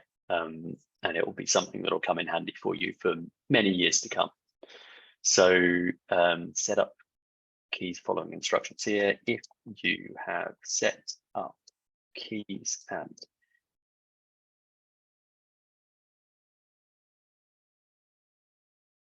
if you have set keys, added your public key to GitHub and tested that it works with SSH-T, it at github.com. I'm still getting the permission denied message. All right. Just a moment, so please add.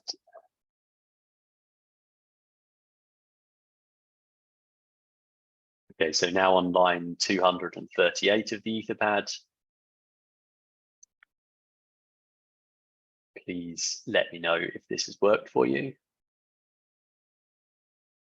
Okay, so polite, there's something up still with where your keys are. So I noticed that you've got keys in the current directory that you're working in as well. When you ran the cat commands to get this key, did you make sure that you were getting the one that's in your SSH folder and not the one that you've got in the current folder that you're working in? Because maybe you added the wrong one to GitHub. That's what I'm wondering. I think I used the one that's in the. Oh, no, I'm not sure. Let me just check. Yeah, sure.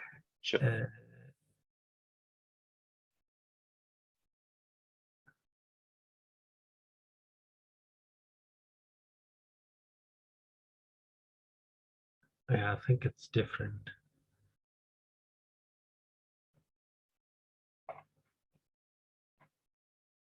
Okay, so I have to run the cat with the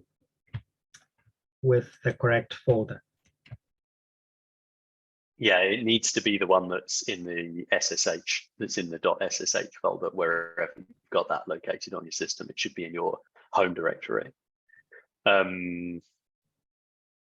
This is the confusion here is my fault because I didn't realize that I needed to provide that full path to the SSH folder when we were first defining the name of the files. And so when we ran it the first time, we created them in our current working directory instead of where they're supposed to belong. And as a result, it's very easy to end up copying the wrong files. So I'm sorry.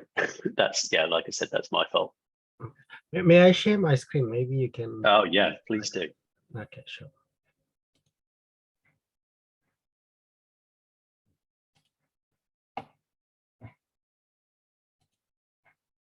Confirm you can see it.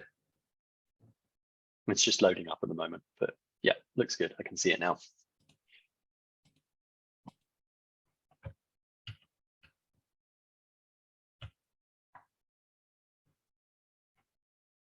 Okay, yeah. So I see the output. And did you add that to your GitHub account? Well, you mean this output? Yeah, I did. Yeah, Let me just go there. Do you see it? Yeah, I see it. Okay.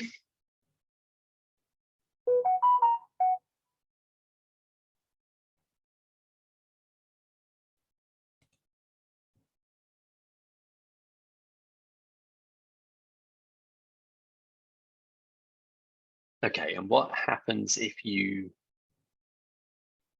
type? One moment.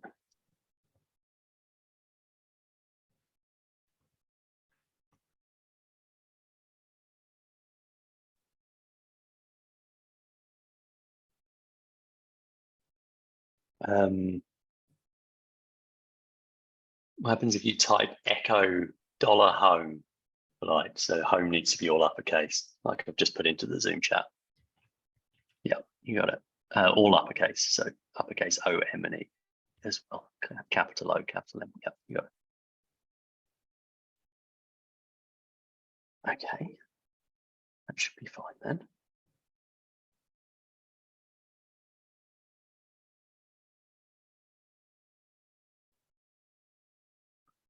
So my question is on this one. If you check this line highlighted, it seems to suggest that it's OneDrive, desktop, SWC, Git. But here, when we did this echo, it's just C users NDRPO. Yeah, it's the entire thing. Yeah, that's okay. This is just I wanted to run this echo home to make sure that your .ssh folder is actually in your home directory, which is where it needs to be for SSH to find it. What else are we doing? Could we be doing wrong?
Okay. But like we're going to try something else. Because you've got two sets of keys on your system already, you created these other ones that are called ID_ED 25519. Let's try. Can you try adding that public key to your GitHub account as well, and see if for some reason it works this time if we add that one. So I need you to run the cat command again, but change the name of the file to be the ID_ED 25519.pub.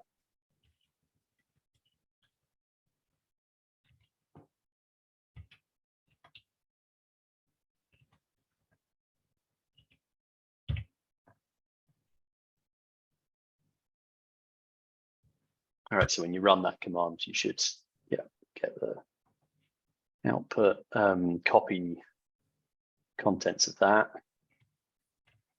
Thanks. I delete this one. Well, it's not working, so I guess I guess there's no harm in deleting it. Yeah. And then you want. What did you call it? The typo? You can call it whatever you like, but yeah, that's what we called it last time. Can you, before you click that? Oops. Oh, too late. Okay. Well, let's try it anyway. I just wonder if you need the empty line at the end as well, that is actually in the public key file, and maybe that's what's causing the problem. But so you can delete it and re-add it, maybe just to be on the safe side. We'll see if it works this time.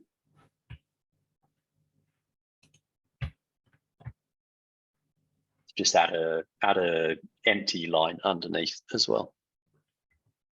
Yeah, great, thanks.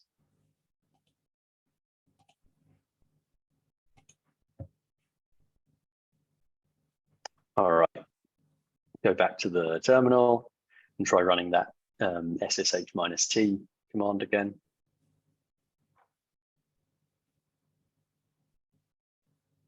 Yeah, okay. So it's either something to do with that other set of files, or it's because we didn't have the empty line at the end last time. Okay, sure. Thank you. All right, cool. This was a lot. I'm sorry, everybody. Teaching this used to be so much easier when you could just type a password in, but it doesn't work anymore. So we have to do this instead. Let's take a break. I could certainly use a get up and walk around, and then once we're back, I think we can actually get going with the lesson again. I'm sorry all of this took as long as it did, but we've still got plenty of time for me to still teach you the cool stuff that's coming up. So I'm looking forward to it, but let's take a 8-minute break and we'll come back at 11:20. Break till 11:20. I'll see you soon. Thanks for your patience.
Hi, Toby, are you still on?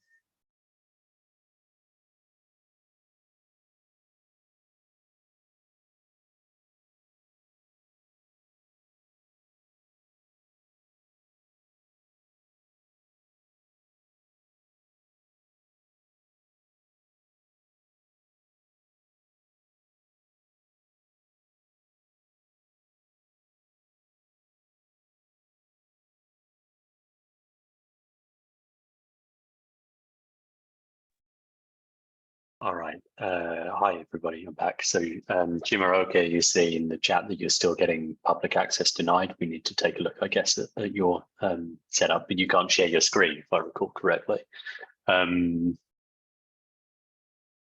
So, I think I'll be able to share my screen in just like a minute. okay, cool. It gets increasingly difficult to try to solve the problem, I guess, otherwise, if I can't see your screen. And Isaac, were you asking for me as well just before? Yes, I was just.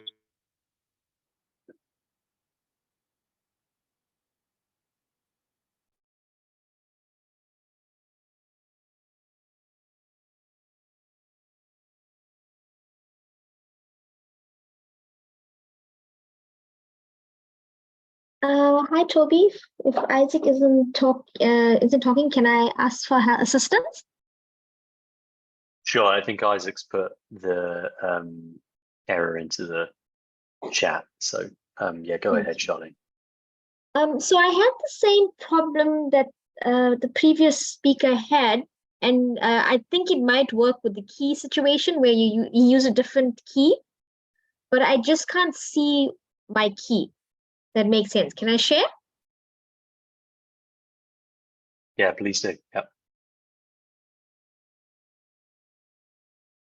So I know previously I had a key in this section, but I can't seem to see it. So I think that if I had to insert the same key, it probably would help, but because I've received the same error, I've tried different ways to get out of it, but I've received the same error that he received. So I think it's the extra key that was already created with the computer. So how do I load the rest of the 23?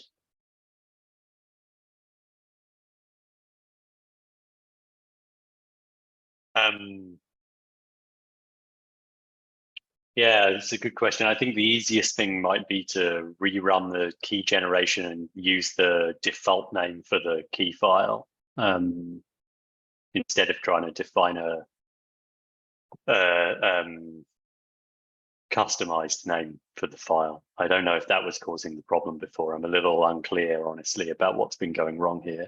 I think from what? Sorry for interrupting. From the previous speaker, I think I might have the same situation where I already have the key. So it's just, I think it's a matter of loading this 23. Well, no. So the total 23 there is telling you that I have the total size of all of the files that are contained within that folder. That's what that line is telling me. Because I did remember seeing something like what he had ID, something along those lines on this section, but and it was 17 at the time. Okay, I see what you mean. But the 23 there isn't the number of items that are contained within that folder. It's the total size in terms of like kilobytes or something that all of the files take up combined. So if you'd like to, you could rerun the SSH keygen command, and instead of defining a name for the file, press enter to use the default name that it suggests. That should create another set of keys in that folder, and you can try using the public key from that set instead in your GitHub account and see if it works then. Okay, so the key generation that I did previously to get this. Yeah, that's right. That's right. So if you press up a few times, you should see that command again appear on your prompt. Okay. But then, it's that part where it says enter file in which to save the key, and then in the parentheses afterwards, what it's telling you there is like the default that it'll use. So if you just press enter, it'll use that default value. Okay. So that's what I want you to do, is try rerunning it and press enter there without typing anything in, and it should use that default value then. Oh, okay. All right, I'll try that. Thanks so much, Toby. Thanks. Let's see if Chimaroka can also share his screen now. Okay, awesome. All right, thank you.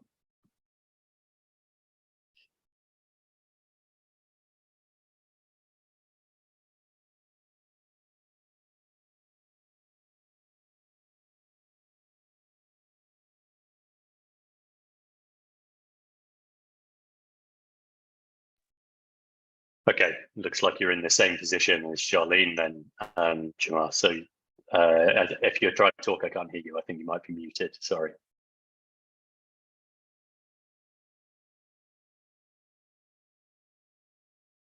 Can you hear me? Yeah, I can hear you now. Thanks.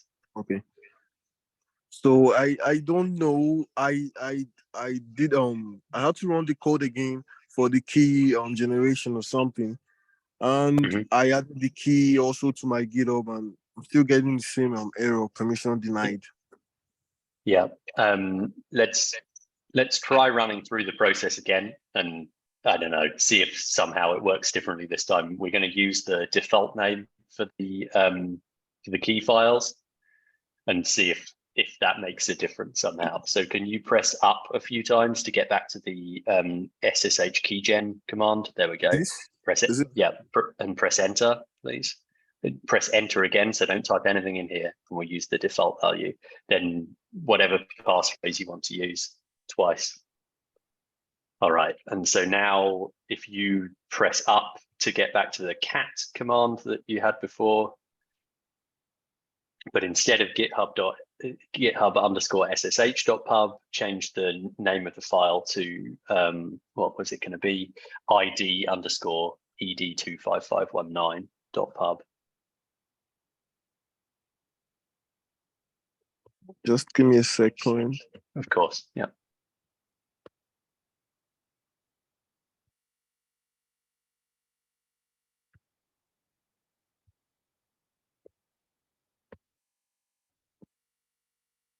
Okay. Yep.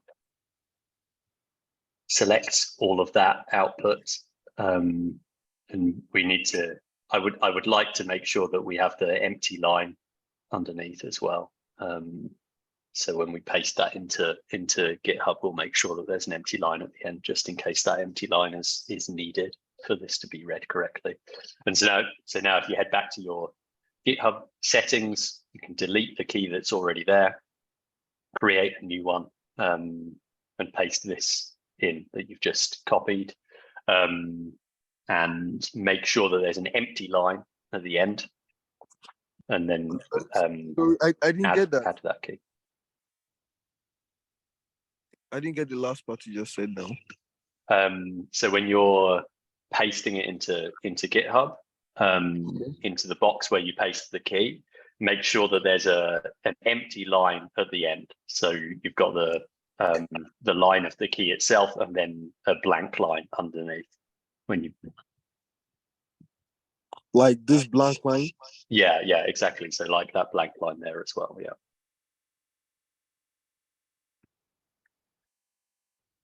Okay.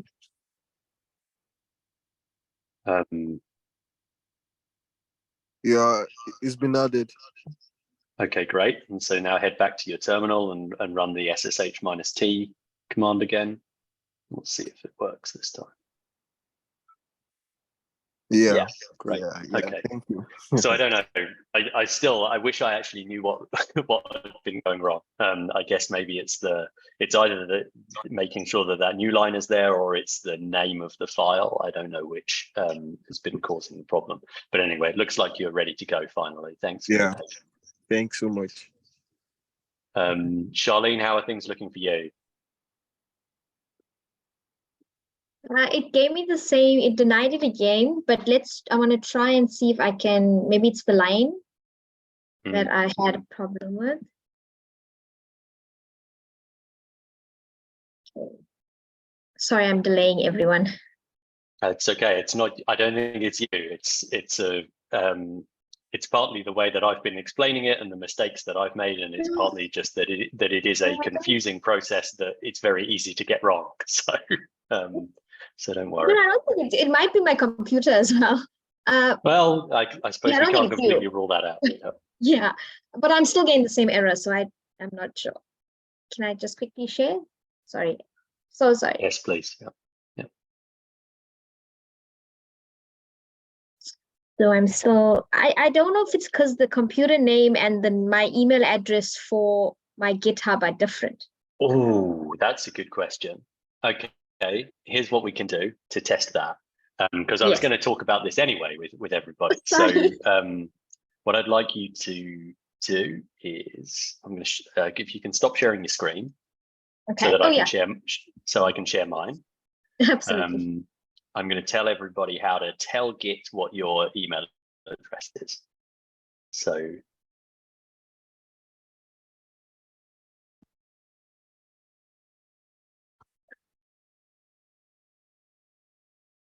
what you can do is you can say, let me make sure I've got this right, because it's going to be quite important.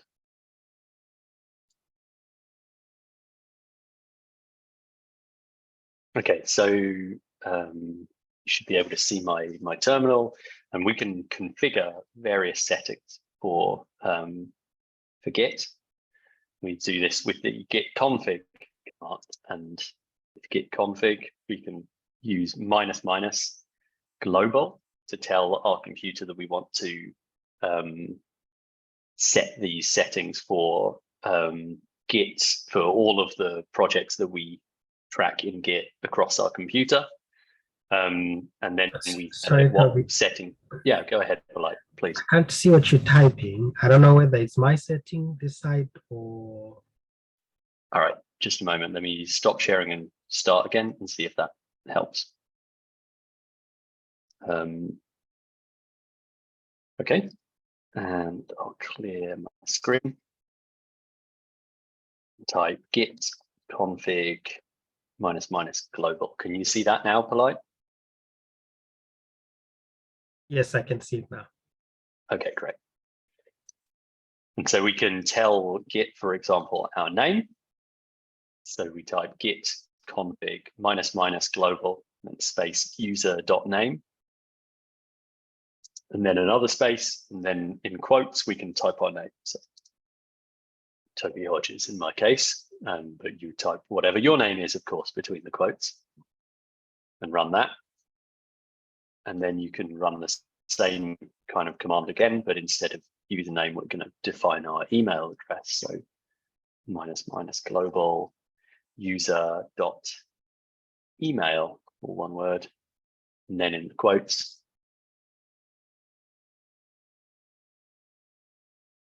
we type in our email address. And again, that should be the email address that matches up to the one that you registered to GitHub with. Press enter. And Charlene, I'm wondering if after you do that and find your email address in particular, whether that improves the situation or not. I mean, it may not do, because I don't know if SSH, which is the command you're actually running to do that authentication, I don't know if it cares so Toby, what email address you set for Git. It's fatal. Oh dear, that's really not what I was not hoping in for. a Git directory. All right, hold on a moment. I'll stop sharing, and can you share your screen again, please? Yes. So there you might be getting a permissions error or something. I don't know. It's fatal. Not in a Git directory. That's funny, because the first one worked. You've got a space between -- and global. Can you remove that space? Okay.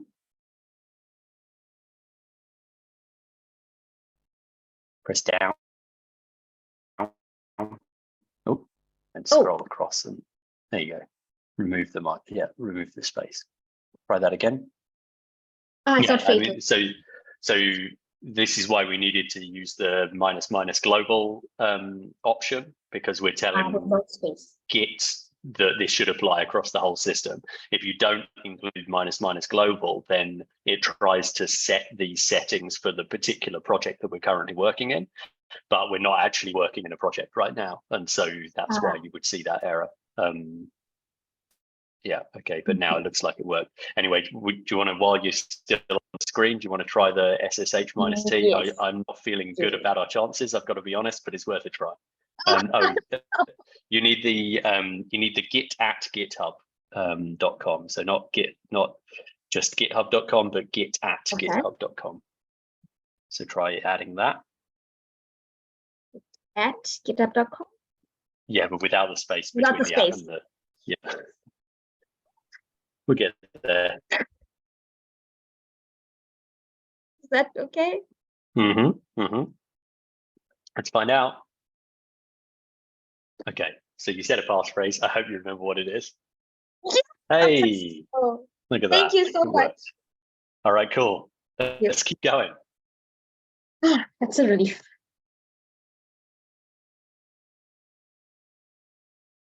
Okay, you added your email address at this point, and I think it's important for me to mention that what this can mean is that your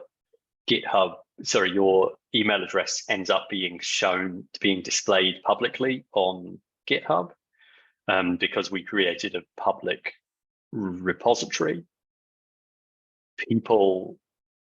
It is completely valid to not want your email address to be publicly visible to people, because that means that people know how to contact you, or they can use it to pretend to be you to log into other sites or whatever. And so I'm just going to share with you in the Zoom chat a link to a help article from GitHub that describes the steps that you can take to keep your email address private in GitHub. But I think that the short version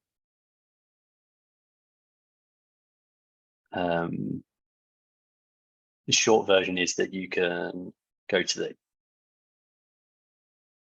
email settings, I think, and click so you go to your account in GitHub, your account settings in GitHub, choose the emails option under access, scroll down and tick this box that says keep my email addresses private, and then GitHub will not display those email addresses publicly to people. I don't choose this option because for me the benefits of people being able to contact me about the projects that I'm working on outweigh the risks of having my email address listed publicly. But the price I pay for that is that I get more spam to my email address, and I need to make sure that all of my passwords on all of the websites that I use this email address on need to be like really strong and really secure, so that people will not easily be able to pretend to be me and log into them. You should choose for yourself whether or not you want to keep these email addresses private or not. To be clear, you see, I've told you all this, but I think you weren't able to see my screen while I was telling you that. So let me share my screen now and show you where I was doing this. So on GitHub, open your little user view and click settings, then click emails here under access and scroll down a little way. And you can check this box, keep my email addresses private, to tell GitHub to not display your full email address publicly. Okay, yeah, and the reason why you might want to have your email address public is that if you're working on projects that are publicly visible, people might want to contact you about those projects, about the changes that you've made on them or whatever. And a way that you can make it easy for people to contact you is by providing your email address to them along with the project. But yeah, it's really up to you. And so please check that box if you have concerns about sharing your email address publicly. Okay. Back to the terminal. There we go. So we've configured this username and we've configured this email address. The other couple of things that we're going to configure is those of you who are working on Windows, please run this command, but this is only for the people who are working on Windows. Git config --core, --, global rather, again, and then core sorry, dot. we can't see your screen. Oh, it's happened again, huh? Okay, just a moment. I think that this is a problem of. I could see it. Okay, let me just try reloading it, because if I want to make sure that everyone can see it. Can you see my screen now? Yeah. Okay, good.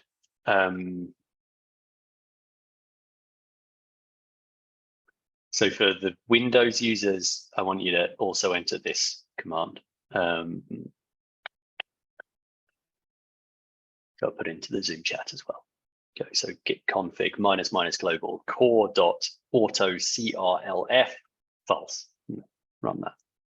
I'm not going to run this because I'm not on a Windows machine, but I'll leave it on the screen a little bit longer for you to follow along. What this does is there's a difference in the way that new line characters, like line ending characters in files, are encoded in a Windows system compared to a Unix system like a Linux or a Mac system. And by running this command, you configure your Git system on your Windows machine to be able to more easily like collaborate with people that are working on non-Windows systems. So this might help you in the future.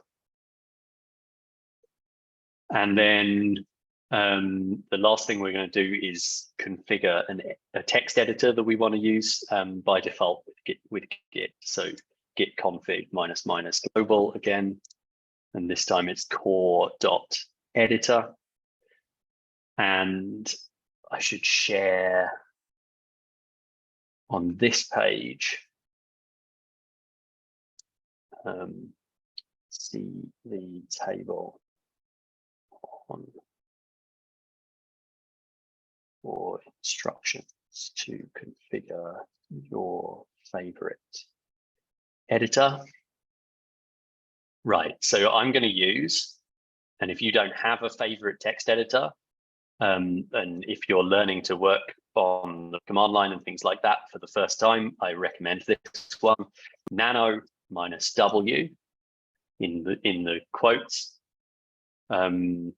This is a good option for a really simple text editor that runs in the terminal, so you won't be jumping between programs all the time, and that behaves fairly predictably.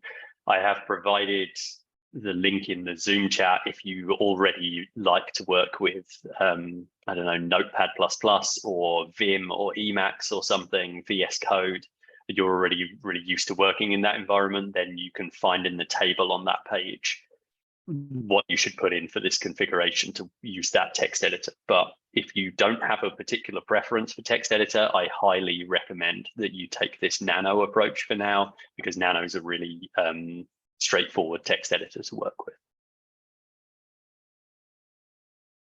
All right. Hi, Toby. Yeah, go ahead. Just a quick, so I've been able to generate my key. When I'm copying it to GitHub, do I copy everything from the SSH to my email address, or I just stop before the email address?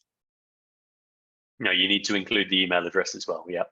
Okay. And then make sure that you've got an empty line after that line of information as well in GitHub before you save the key there. Because I think that maybe that empty line is making a difference somehow. Oh, you mean after the email, at the end of the email address, press enter, so that you've got an empty line underneath it, and then add the key. Okay, all right. Thank you. No worries.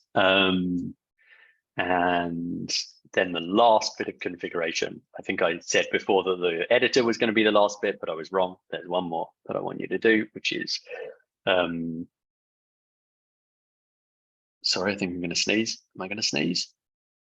No. Okay. the last part that I want you to do is this. So git config -- global again, init dot default branch. It needs to be default with a lowercase d, but branch with an uppercase B, space main. And this is going to tell Git to use the name main as the default branch when you create a new project. I'll put this one into the Zoom chat as well.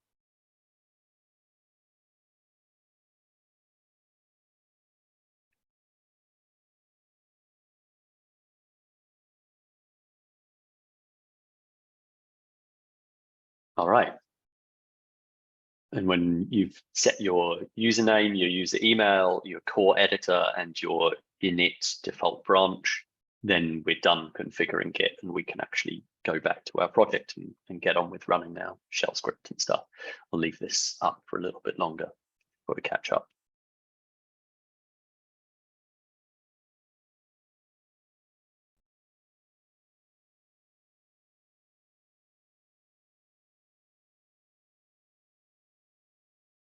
So now that we've done all of this, we can try running this git clone command again. You can either move back up through your history to find it again, or otherwise go back to your GitHub repository and copy that SSH address and paste it in here again.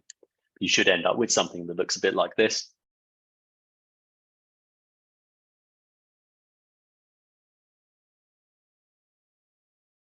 And then you can run that command to download the full copy of the repository, and then run cd to move into the new folder that was created by downloading that. I've already done this, so I'm not going to run it a second time because it'll be confusing to have a copy of this repository inside the copy that I've already downloaded. So I'll leave this on the screen for a bit longer, and then maybe you can give me a thumbs up if you've got to this point and you've downloaded the and this git clone command has run successfully now. You're not getting permission denied errors again.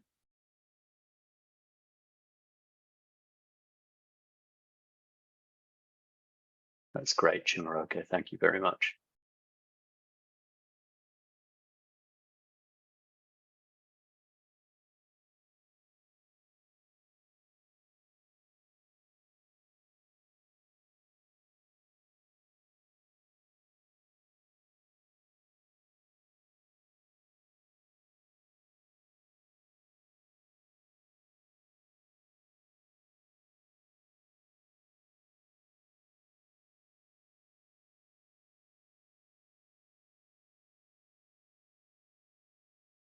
Okay, so if you move into this folder that you've just cloned to your system and run ls.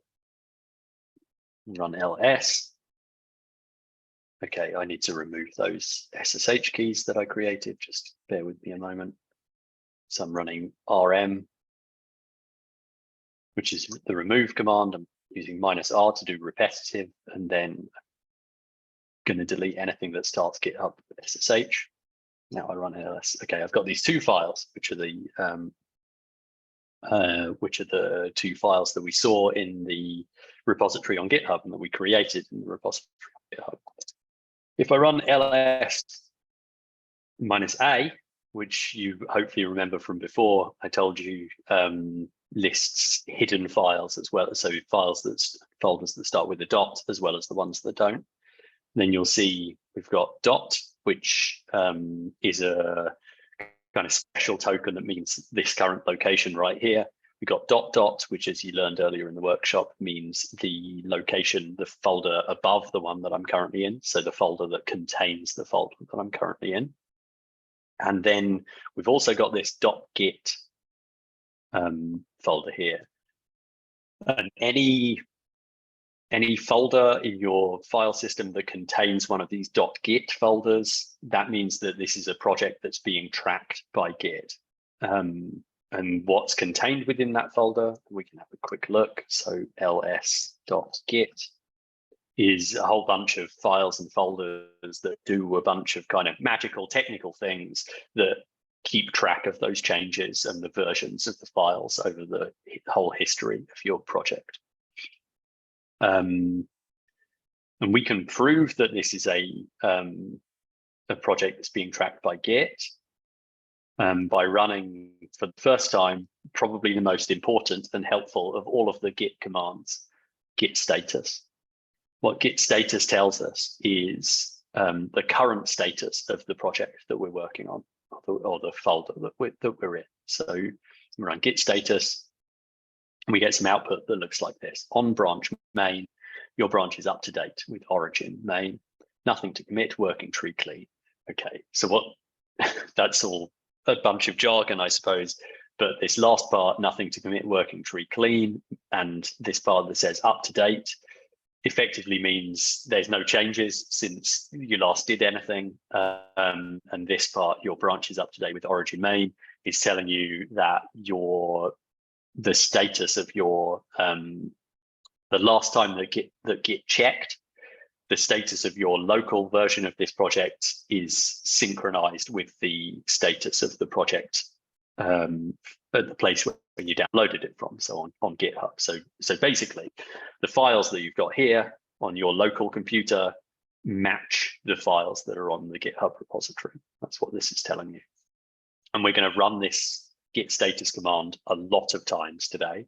And I really want to, if I can encourage you to adopt one habit in all of this to help you learn Git and get comfortable with Git, it's to run this Git status command all the time. So pretty much whenever you do anything, then run Git status and see how things have changed in terms of the status of your project. Because it also, not only does it tell you the status, it also usually gives you some very helpful suggestions for what you might want to do next, to either continue making progress or to undo what you've just done, so that you don't get yourself into trouble, I suppose.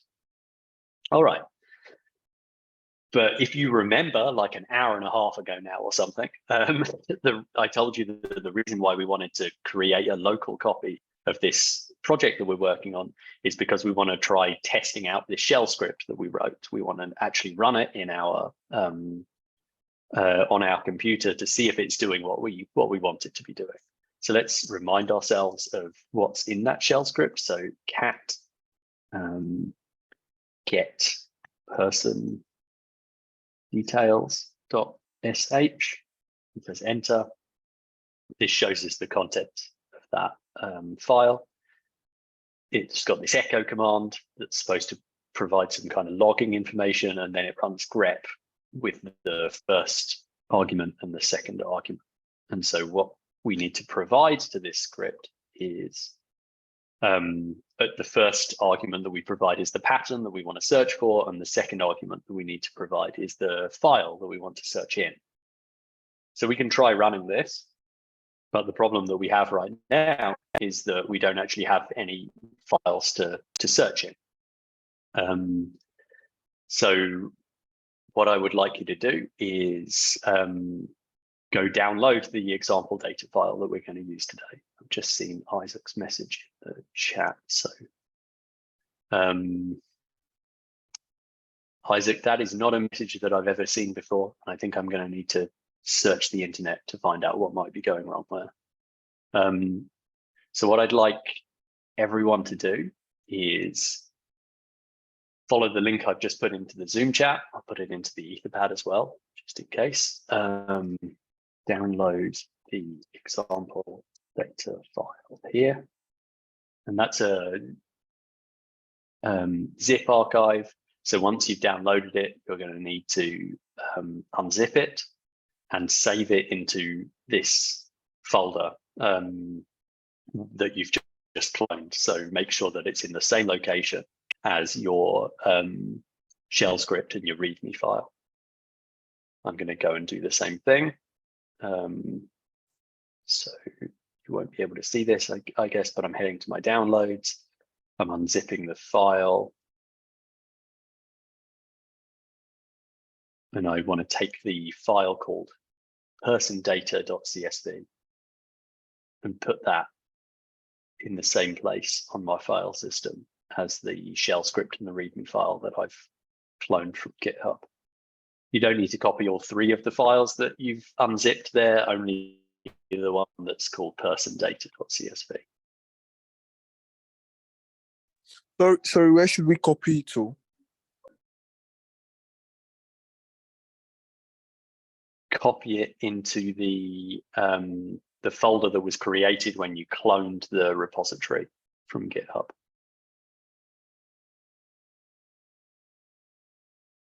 So now that I've moved my persondata.csv file, when I run ls in this folder, I've now got this persondata.csv file as well as the shell script and the README. And while I'm giving you a minute to get that done, I'm going to search Isaac's error, see if I can find out what might be going wrong.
Okay, Isaac, I have news, but I don't think that it's good news. It sounds like you're probably hitting a firewall that's preventing you from making SSH connections. That's going to make it very difficult for you to follow along with the next parts of the lesson, unfortunately.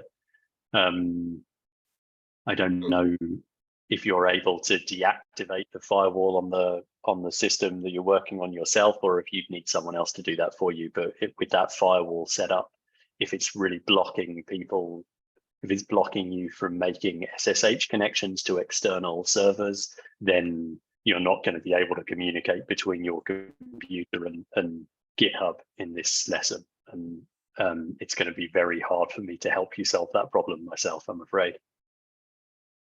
Okay, well, they use Global Protect VPN in my institution. I don't know if that could be the reason. Yeah, that's very likely to be what's causing the problem. Yeah, I'm sorry. I'm limited in what I'm going to be able to do about that, I'm afraid. Okay, so it's not like I can turn off the firewall on my computer. Would that help if I turn it off? You could try that. I mean, and if you don't want to turn off the firewall altogether and you know how to like adjust the configuration of it, you could try only turning off the part that's blocking SSH connections. But yeah, I'm not very familiar with how to do that kind of thing on a Windows system, I'm afraid. So I'm sorry to kind of leave you on your own with a problem like that, but I don't really know what to do about it, I'm afraid. Yeah, thanks. I guess it's thanks for your assistance so far. I'll see what I can do. And if you're not able to solve the problem now, we've got about an hour left, and we're recording the session as well, so you could watch what we're doing, or otherwise come back to the recording once you've been able to address the problem, I guess. Okay. All right. Thank you. Good luck. All right. So now that I've got my example data downloaded onto my system, I'm going to run this shell script. So we've got bash is the program that runs this shell script, and then get person details is the name of the script. And then the information it's expecting me to provide is a pattern in the first position to the script, and the name of the file in the second position. So let's give this a go. I'm going to type 523 as the pattern, and then a space, and then the name of the file, persondata.csv, and we'll run this. And what we get out as output is this logging output that that we wrote in earlier. It says searching for pattern 523 in file person_data.csv, and then underneath that we get the actual output. And so this gives us already some insight to what might be inside this file.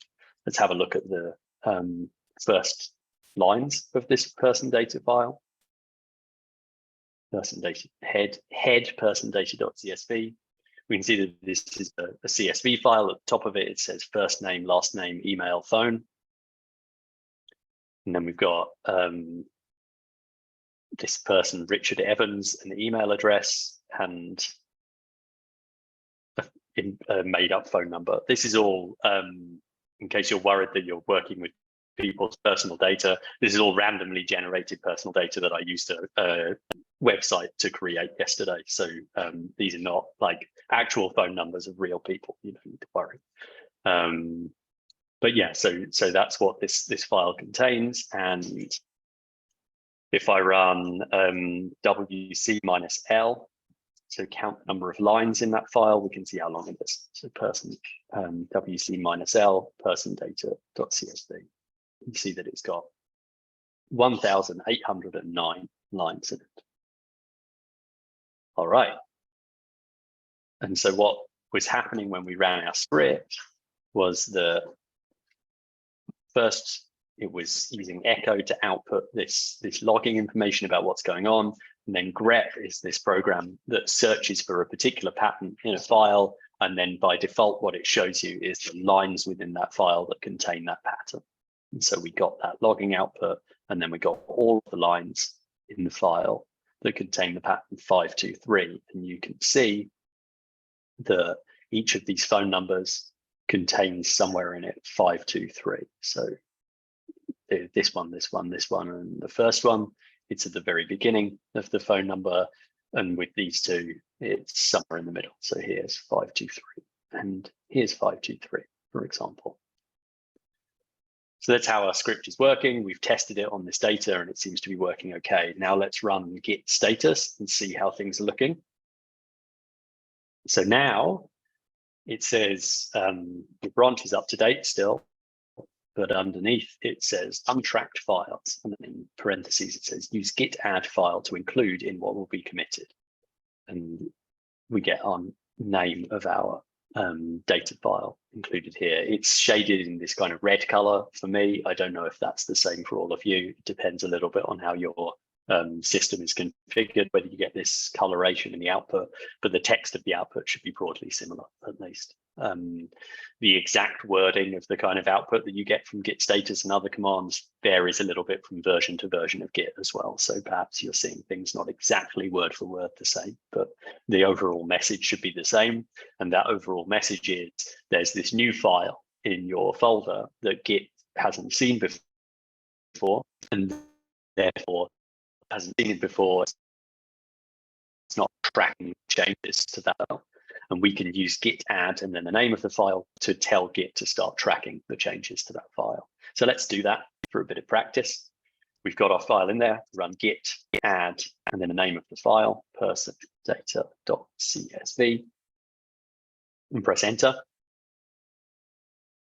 And then we run git status. So I got this this kind of message warning output telling me that the CRLF will be replaced by LF. And if you're working on Windows, you might not have seen this, or the wording of it might have been slightly different. But this is that thing to do with line endings that are created on Windows systems versus other systems. What this is telling me is that Git has automatically replaced the Windows line endings in this file with the kind of line endings that my Mac is used to working with in files. Okay, and so I can run git status again. And now we see that file is still there, but it's colored in green, and next to it, it says new file. And now it says changes to be committed. And what's happening here is it's kind of a two-stage process. First, I tell Git, okay, there's some change to this file in the system, and I want to get ready to commit those changes to the history of the project. So kind of save these changes to the history of the project. But then to actually perform that, that kind of saving of those changes in the history of the project, logging those changes, I need to run a second command, which is git commit.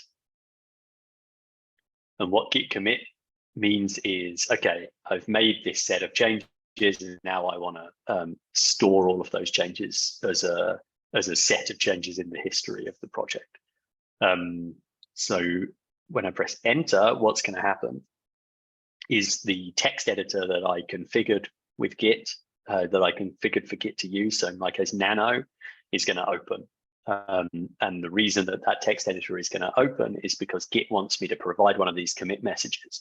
If you remember when we were working on GitHub, we were writing those commit messages in as a description of the changes that were being made. We're going to do the same thing here. So I type git commit and then press enter. And my terminal changes to this Nano interface that hopefully you remember, because we were working a bit with Nano in the shell lesson earlier in the workshop. And as it says here in these comment lines, please enter the commit message for your changes. Lines starting with the hash symbol will be ignored. So all of these are comment lines that are going to be ignored.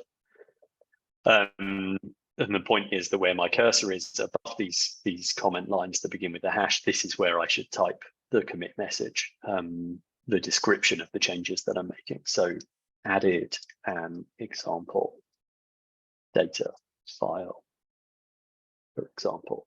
And when I'm happy with the commit message that I'm writing that describes the changes that I'm committing in this case, I would do Control-O to save the file and then enter. And then it says wrote 10 lines down here. And then I do Control-X to exit. So Control-O, enter, and then Control-X. And I come back to my shell prompt interface where I was before. You can see git commit ran, and now there's some output from that git commit command. It says main and then some code here, and then that message that I just wrote in Nano, and then a summary of the changes that were made. So one file changed, 1,809 insertions, so that's 1,809 lines in that new file. And it says create mode. So this is telling me that this was a file that was created in this commit. Okay, sorry, stored in the history of the project now. Go ahead, sorry. Yeah. Does it mean that this person data file has been added online? Right, so let's check that. That's a really good question. So now, again, we can run ls in our local system and see that we've got these 3 files, right? If we go back to GitHub now, I'll switch which view I'm sharing. I need to go back to my project. So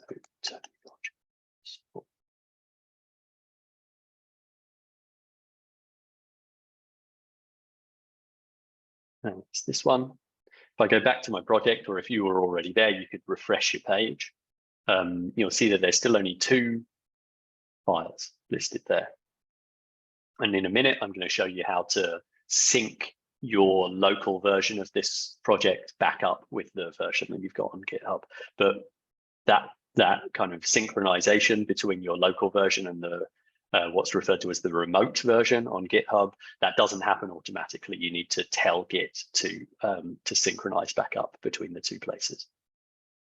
So I hope that answered your question. Okay, thank you. No problem. What are we going to do next?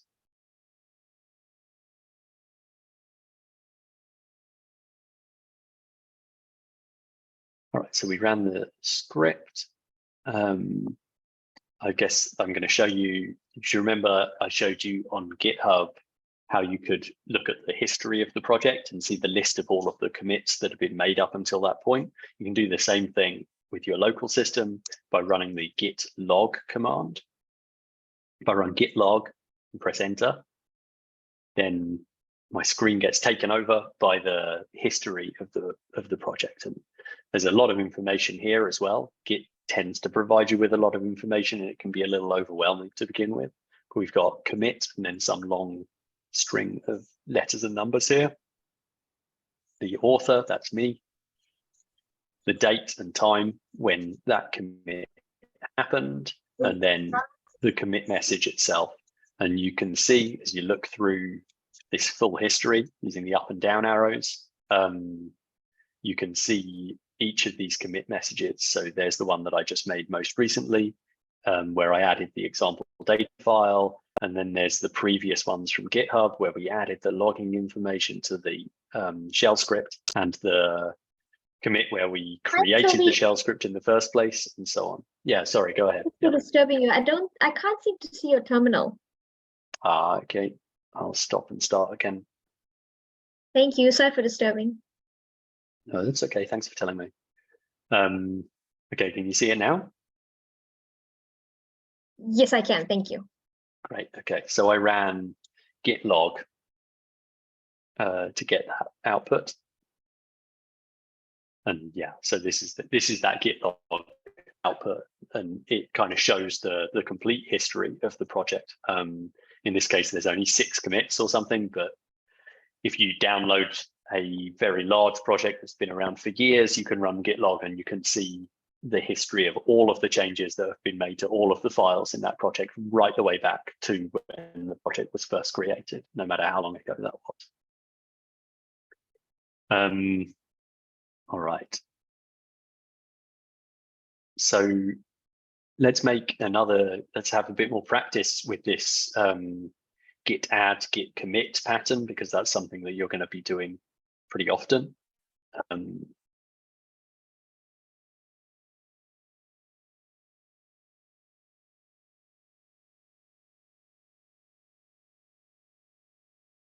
Okay, polite, you're missing a $sign by the looks of things in or something in the script. I'd need to take a look at the script that you've got to be able to tell you exactly what the problem is there.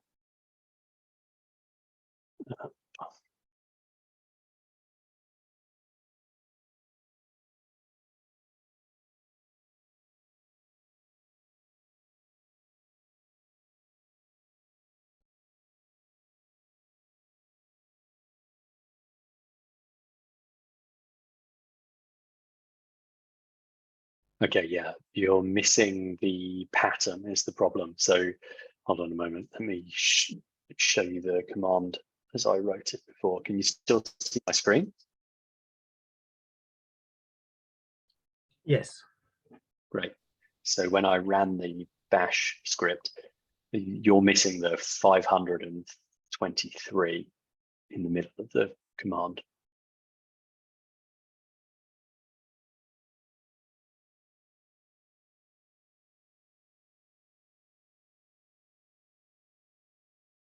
So if you add that in and try running the script again, hopefully now you'll get this output. All right, so where are we up to? I've shown you git log. Let's make another change to this script. So something that we might want to do instead of extracting all of the lines that contain this, we might want to only extract the names of the people whose phone numbers include these digits, for example. And so let's run nano on the script. So nano get person details.sh. And when I press enter, again, this nano interface is going to take over my screen. So I'm just pausing for a moment to give you all a chance to keep up.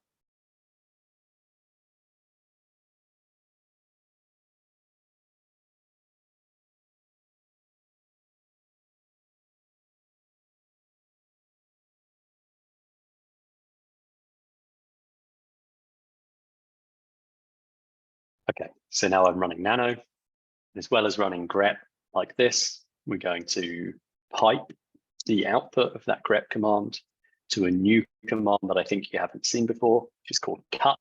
And what cut does is it splits up lines of input that it's provided with. And you can use this to return only a subset of the columns within that input. So we provide fields and we can provide the numbers for those fields. So let's take the first and the second columns, because those are the ones that contain the names. So we'll do F0, F1, and then space, and then minus D.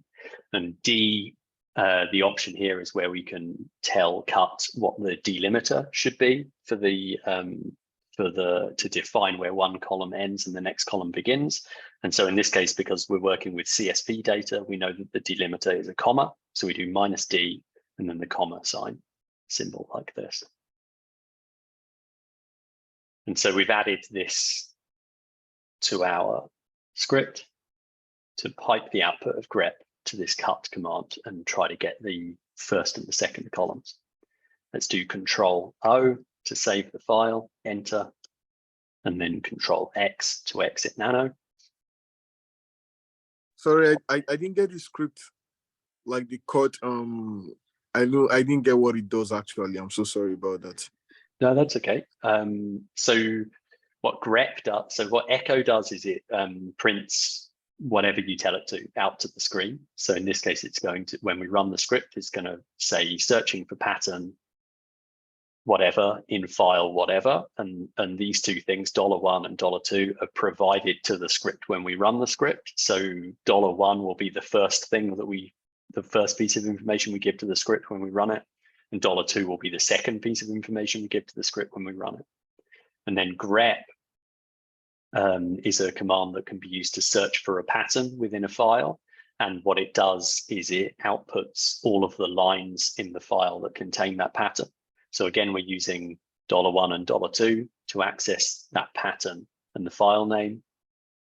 And then we're piping now the output of that grep command. So all of those lines that contain that pattern, we're piping that to this command called cut. And what that does is it selects particular columns in the input that it's provided with. And we're saying we want the first column and the second column, and we're telling it to use a comma to split up the columns within the input lines. So I'm going to save this, and hopefully it'll become a bit clearer what it's doing when I exit and we run it again. So let's do Control-X to exit. And now that we've made changes to this file, let's run git status again to see what the status is currently of our project. So now we get a bunch more information. It says your branch is ahead of origin main by 1 commit. What this means is that we've got 1 commit's worth of changes to our local version of this project since we downloaded that clone of it from GitHub. And it says there are changes that are not yet staged for commit. And it tells us we can use git add file to update what's going to be committed, or git restore file to discard the changes that we've made so far in the working directory. And it tells us that this is the file that's been modified since the last time we committed changes in this project. That's the shell script. So we're going to run git add, get person details.sh, and git commit again, and then that'll bring up nano again for us to provide our commit message. But instead of pressing enter on git commit, don't worry if you already did press enter. You can type your commit message in and save and exit like you did before. But what I'm going to do is use the -m option for commit. And if you use -m and then put some quotes afterwards, you can actually type the commit message in this line and save yourself from needing to work in the text editor to have that text editor pop up for you to provide your commit message. You can use -m and then write the commit message here. And then that will be used as the message when you commit instead of you needing to type something into the editor. I'll show you what I mean now. So git commit -m, and then inside the quotes, extract only the name columns from search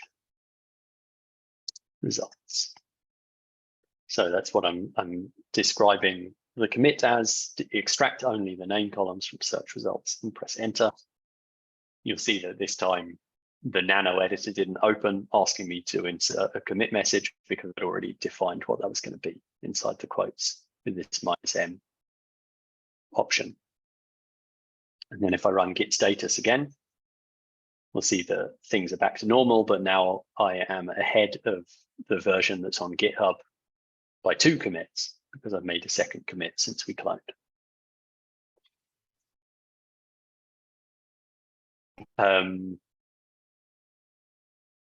Okay, but I made a mistake deliberately when we were writing this this script. So to remind you of what's inside the script, if I run cat and then the name of the script again, we can see the contents of it.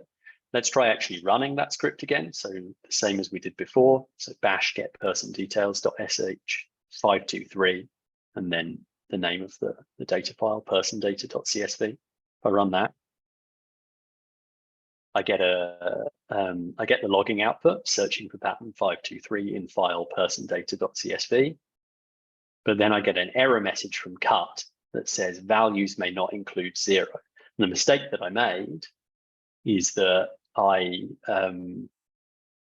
when I was defining which columns should be selected, I was thinking about how Python uses indexing that starts from 0. And instead, cut expects the first column to be referred to as 1 and the second column to be referred to as 2 instead of 0 and 1. So I've made a mistake in my last commit. What can I do to fix that? Well, I can either go into the file and yeah, sorry, go ahead. Yeah.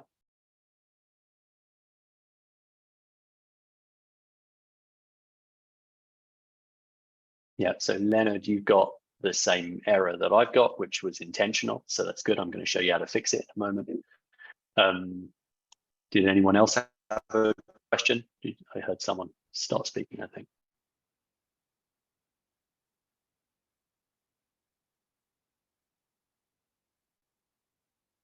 All right, well then, and this is where I get to show you, I guess, one of the powerful things that Git can do, because as I was saying before, the whole idea with Git is that it keeps track of all of the versions of all of the files within your project. Well, we made a mistake with that most recent commit. And the good thing is that Git makes it very easy to undo sets of changes when we realize that we made a mistake with them. And to do that, we run the git revert command. But what we first need to do before we can run.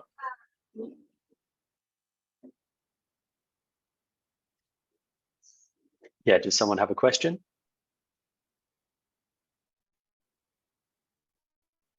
No? Okay. So if we run git log again to look at our history of all of our changes, then you'll remember hopefully from before that I'd mentioned that each of these commits, like the information about these commits in the output from git log, starts commit and then a space and then some long code. And this really long code collection of numbers and letters is, I think is referred to as a fingerprint for the commit. Anyway, it's a sufficiently long combination of letters and numbers that you can be sure that it's unique in the history of the project. So every commit in your project, no matter how long that history is, will have a unique code like this associated with it. And we can use this code to refer to a particular commit in the history. And so, for example, we might want to use that code to tell Git, please undo the changes that were made in this particular commit. And so I'm going to copy that that code, or at least I am as soon as the things go away. Yeah, there we go. So I'm going to select this from the log output, copy it, and then press Q to exit this log output. So I hit the Q button to exit the log output. And then I can type git revert, then a space, and then paste in that code, then press enter. And as soon as I pressed enter, the nano interface popped up again. And this is asking me again to write a commit message that will be associated with this change that I'm making. But this time it's automatically populated, this like default commit message, because I'm reverting a change, and it says revert, and then in quotes, it's got the commit message that I wrote for the commit that we're undoing. And then underneath it says this reverts commit, and then it's got the code for that commit. We can do Control O because this default message is fine. It describes what's happening. I don't need to change it. Enter to save this commit message, and then Control X to exit again. And when we go back to our terminal, then after we've done Control X to exit, we get this output that tells us now we've got a new commit, which reverts the previous commit. And if I run git log again, you'll see that the latest commit now is this reversion. And if we look at the, if I press Q again to exit this log output, and we run cat on the script again to look at what's in there, we can see that that piping to cut has disappeared. Now let's get a bit more practice again by running nano again on the script and adding in cut correctly this time. So we're piping from grep to cut, and then with -f we're doing 1, 2 instead of 0, 1 like we had before, and -d, still to tell cut to expect CSV data. All right, and then once we've added this back in again, we can do Control O, enter, and Control X to exit again. And then we can run git status to see that we've got this modified file. We can do git add on the script and git commit -m. This time extract the correct name columns from search results and enter. And so that now we're back to where we thought we were, I think, and we can try running the script again. So I'm pressing the up arrows to get all the way back to this bash command that runs the script, and run that. And now, sure enough, we only get the names of the people whose phone numbers include this pattern 523. And that git revert, we ran git revert on the most recent commit, which is not, I suppose, a particularly exciting way to do it, but you can also run git revert on any commit in the history of the project to undo the changes that were made in that commit. Now, if the files have changed, or perhaps that file where those changes were made has been deleted since that change was made, then git revert isn't going to work, at least not in the way that you expect it to. But in these kinds of circumstances where you're kind of building up lines in a script, the ability to be able to undo the changes that were made maybe 5 commits ago, but leave the changes that were made since then is extremely powerful, right? That's where Git becomes more useful even than the Control Z keys when you're working in another program to undo the most recent changes. Because if you want to undo the changes you made 3 changes ago in that program, you need to hit Control Z 3 times, and you've got to accept that you're also going to lose the 2 changes that you made more recently than that one that you want to undo.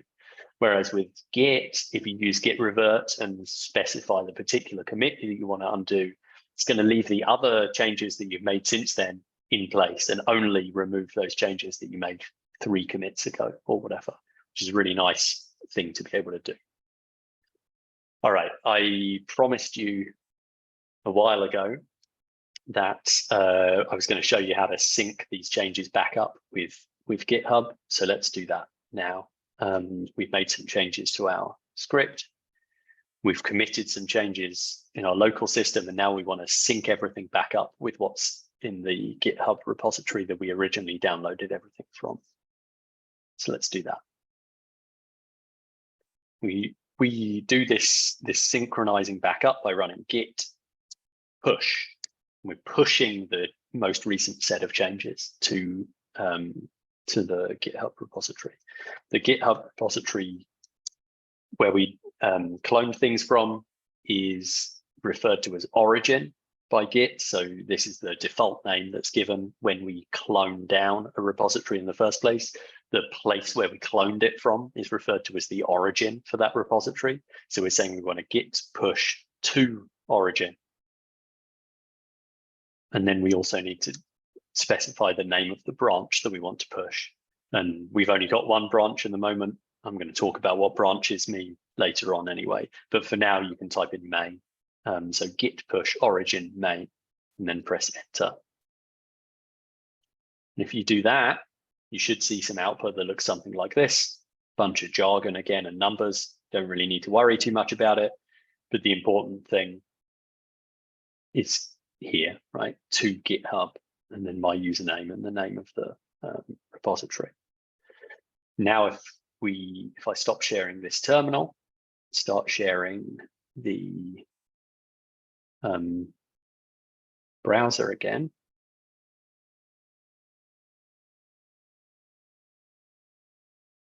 There we go. And then I refresh this page, we should see the person data CSV file appear and the latest commit message that we wrote. So appear here, and now we can see there are 8 commits in the history of the project. And I can click on this in GitHub and see the full history again. We can look at what changes were made with the reversion, for example, and this diff shows us that it was like this, and then it became like this. And we've synced everything back up between the 2 locations.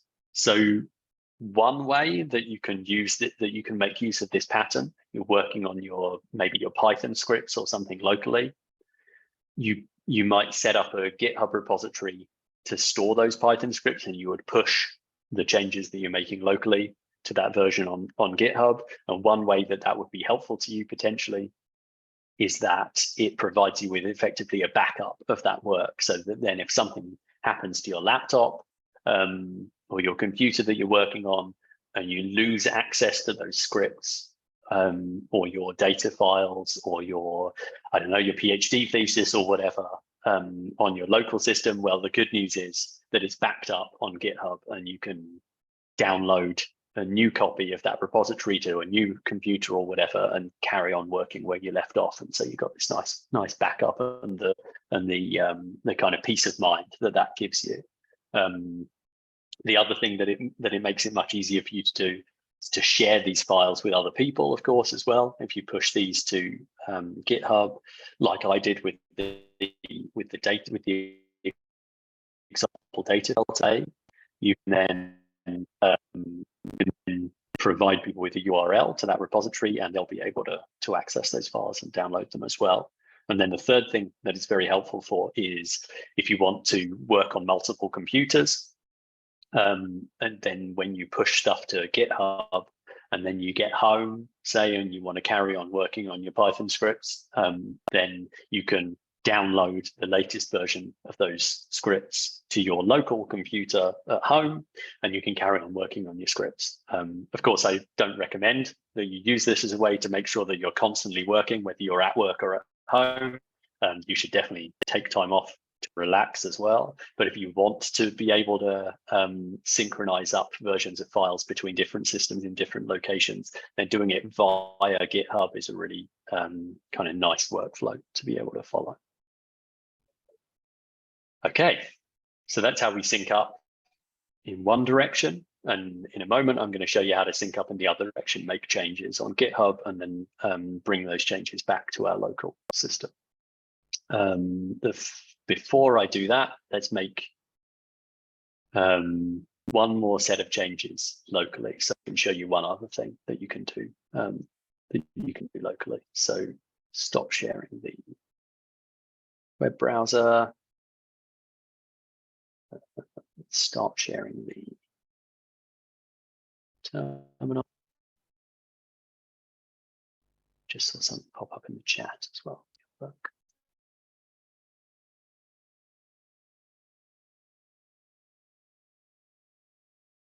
Got this error, fatal, the remote end hung up unexpectedly. Okay, Olashula, try running it again and see if it works this time, I guess. It sounds like that might have been a problem with the internet connection or something.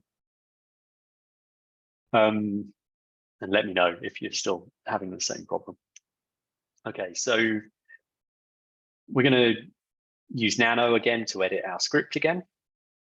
And this time what we're going to do is we're going to save the results of the search to a results file. We're going to have that results file inside a folder called results. So result2. So this, hopefully you remember, this greater than symbol is used to send the output of a command to a file. So we put a space after that and then results/output.txt. That's going to be the name of our output file where the results get saved.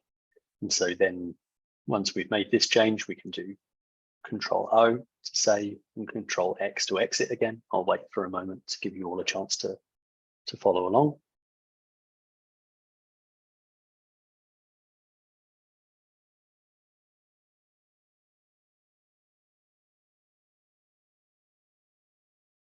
Okay, and Control-X to exit. And then we need to run make directory results to make sure that this results directory actually exists to store our output files. So make directory results, enter. Now let's run git status again. And this might not show what you expected it to show. It shows us that we've modified the script, which we did by telling the script that it should send the output of the search results to this results/output.txt file. But we don't see Git telling us that a new folder has been created. And the reason for that is that Git doesn't track folders, it tracks the things that are contained within the folders. So because the results folder is empty, Git's not very interested in it. What if we run the script? So bash get person details. You can use whatever number you like as the search, but I happen to know that 523 returns some results. So it's a useful test case, I suppose. I'm going to run this. It says searching for pattern 523 in file person data.csv, but we don't see the actual search results anymore. If we run git status, now what we see is still the script has been modified, but also now it says untracked files in this results folder. So let's run ls on results. And sure enough, the results folder contains this file called output.txt now. So the script seems to be working as intended, but now that the results folder actually has a file inside it, Git notices that it exists and it tells us about the fact that it exists. And we could, if we wanted to, run git add results/output.txt to start tracking changes to the output file.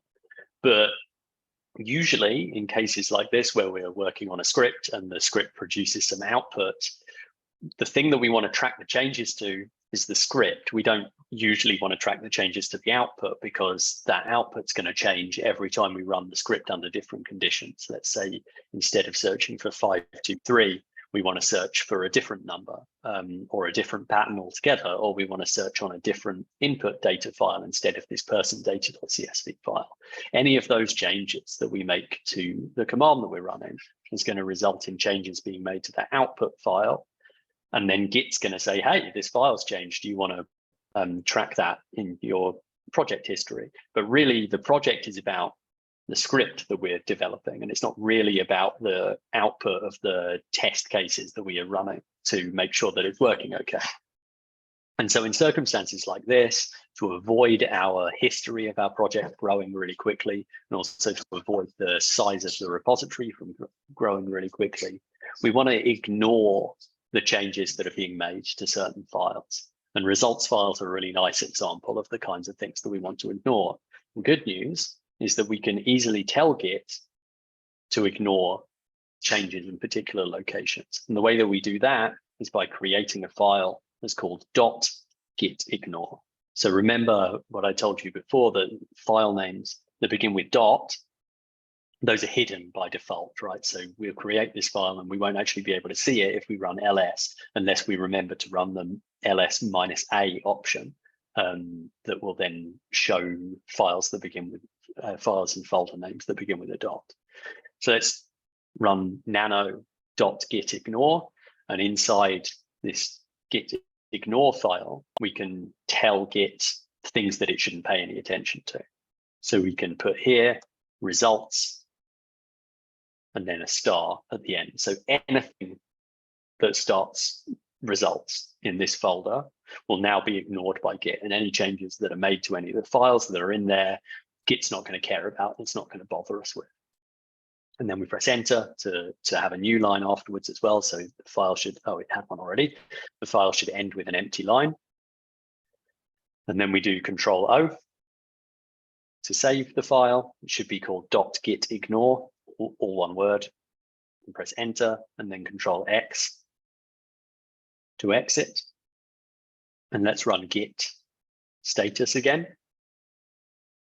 Now we've got an untracked file called .gitignore, and we've got the modified shell script that we had before. But what we don't have is the results output down here telling us that there are untracked files inside the results folder as well. And that's because this gitignore file exists in our directory.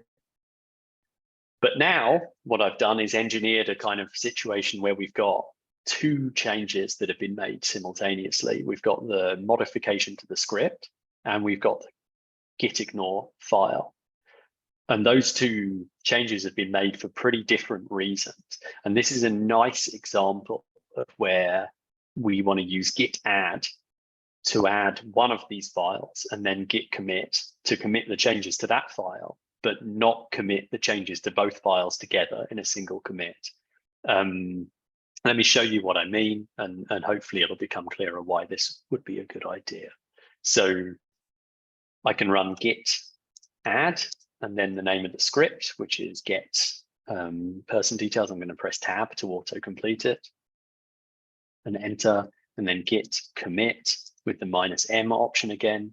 And my message this time is redirect search results to output file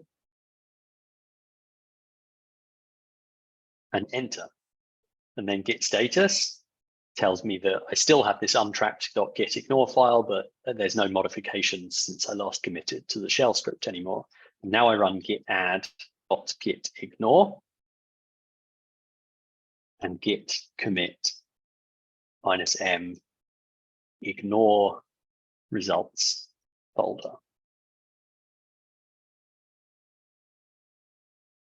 And so the reason that I've run this git add and git commit process twice, specifying these two different files with git add each time, is to do with how I have described those changes in the commit message. So generally speaking, you should try to make your commits kind of make sense as a logical unit. And so you can use git add to add multiple files to be committed, the changes to those files to be committed together.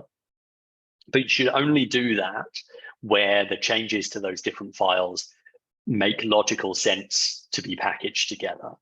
And in this case, it didn't really make sense for me to commit the creation of this .gitignore file with the modification to the script, because if I ever wanted to undo this, so for example, to stop ignoring the results folder, if I'd committed those changes all together in a single commit and I wanted to revert those changes, I would have no choice but to revert the changes that were made to the script as well as the changes that were made to the gitignore file. Whereas because I've created these two separate commits, if I now want to revert the changes to the gitignore file, I can do that without also undoing the changes that were made to the shell script. And so you should really try to get into this habit of using git add to what's called stage a bunch of changes that make sense together and then commit all of those changes together. But you shouldn't be using git add to just always add everything and then commit everything at once, because that's going to really limit the usefulness, I suppose, of having tracked these changes in the history of the project in the first place. And so now that we've added our gitignore file and we've edited the script, let's push those changes again to GitHub. So that's with the same command as we did before, git push origin main, and enter. We get the same kind of output as we did last time. Stop sharing and start sharing my web browser again. One. And refresh the page. And now we have the .gitignore file in there as well, but we don't have the results file in our version of the repository on GitHub. All right, I've got 15 minutes left, which should be exactly the right amount of time to show you the most important thing that I want to show you.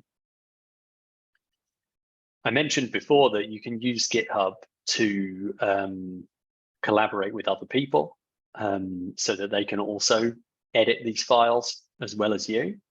And so in circumstances like that, or perhaps in circumstances where you've edited the files in one location and then you want to download the most recent version of those files in another location, you need to also be able to do the equivalent of this pushing operation that you did from your local system to GitHub, but in the other direction. So you get the changes that exist on GitHub and you bring them into your local version.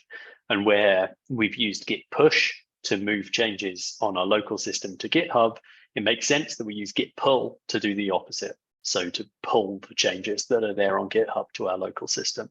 To demonstrate this, we of course need to edit the files in GitHub. So let's do that. We're going to edit the shell script again. So I open that shell script file in the GitHub interface, and then I can click this little pencil symbol to edit the file here. And what I'm going to do is I'm going to edit this so that as well as getting the as well as outputting to this output file, we're going to actually append to the output file. So we just build up a longer and longer results file instead of overwriting the content that's already there. If we use double greater than here, this means append. So you don't overwrite what's already there, you just add more lines to the bottom of the file instead. So let's add that greater than symbol here and commit changes. And our commit message here is append to results instead of overwriting.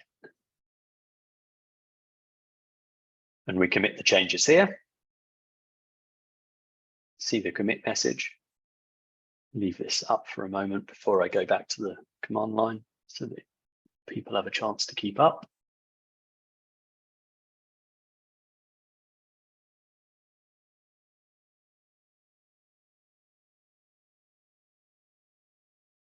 Okay, and then if I stop sharing and share the terminal again, there we go. I can now run git pull origin main. Excuse me, just drink some water.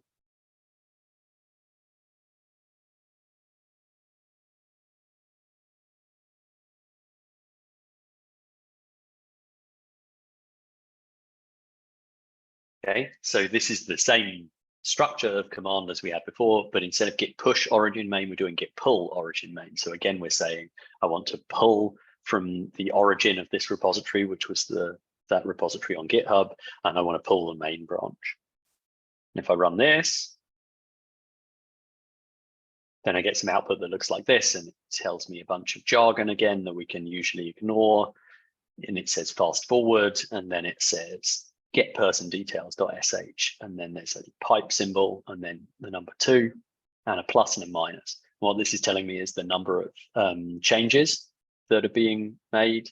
The number of lines that have been changed, and it's saying one line's been added and one line's been removed, which is actually, it's kind of a weird way of describing what's happened, because we tend to think of the same line having been edited, but GitHub sees it as the old version of that line being removed from the file and a new version of that line being added in its place in that file, which is why you see the plus and the minus there. But in cases where there's been like 100 lines in a file that have been edited, you'll see the number 100 here, and you'll see a lot more pluses and minuses indicating how many lines have been added and how many lines have been removed in that case. But this is, in short, it's a summary of the changes that you're pulling into your local version. And we can check that this has done what we think it's done by looking at the contents of our shell script again. And we can see that indeed now we've got these 2 greater than symbols here. And so we're going to be appending to the output.txt file instead of overwriting it each time. Which brings me to the thing that it's really important for us to talk about while we're all together as a group, I think, which is when can this go wrong and how can this go wrong? Because so far we've done all of this under very controlled conditions, right? We're the only person working on this project. We're only working on it in 2 locations, and we know by definition, because we're the only person, that we've made changes on GitHub, then we need to pull those changes to our local system because we've just made changes on GitHub. And if we've just made changes on our local system, we know that we need to push those to GitHub because we've just made those changes. And so we can remember that. There's a couple of things that can go wrong here. One is if you're in that circumstance I described before, where you're using GitHub as the kind of middle location, the central location from which to pull and push these changes so that you can keep them synced up between 2 different computers, between your computer at work, maybe in your computer at home,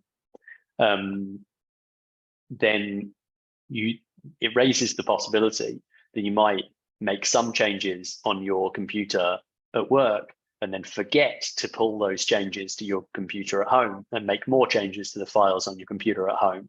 And how do you deal with that circumstance when you then want to push both of those sets of changes to GitHub?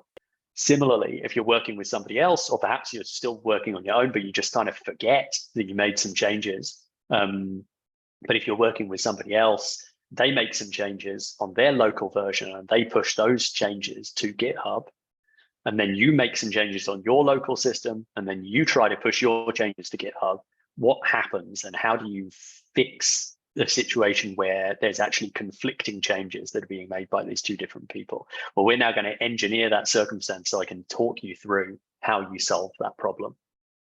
All right, so what we need to do to kind of simulate those circumstances is we're going to make a change to our shell script on a local copy of the repository, and we're going to go to GitHub and we're going to make some different changes on to the shell script there, and we're going to see how we can reconcile those 2 differences.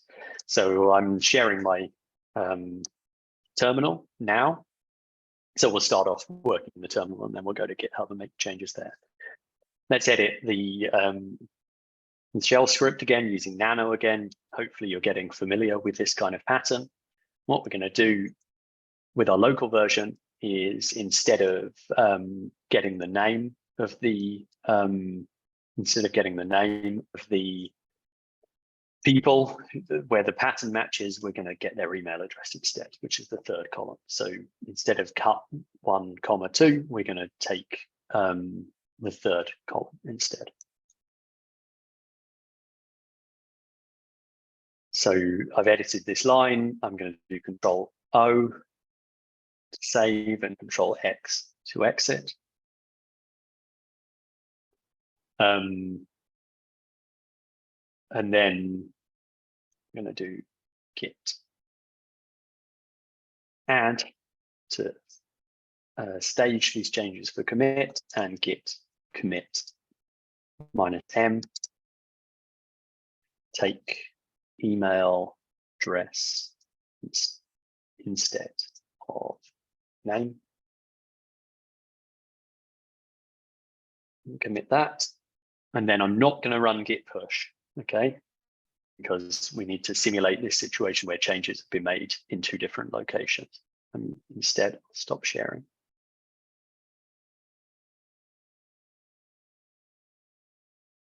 And I'll start sharing my GitHub instead.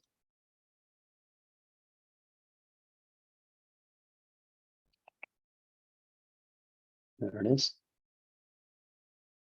Okay, and so now we'll edit this file again, this shell script.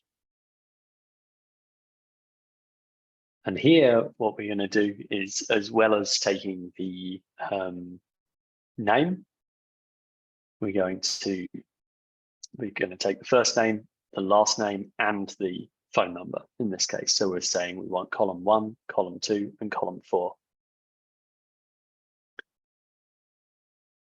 So -f1, -2, -4, you should have. And I'll commit these changes. I'll say return phone number as well as names, and commit those changes.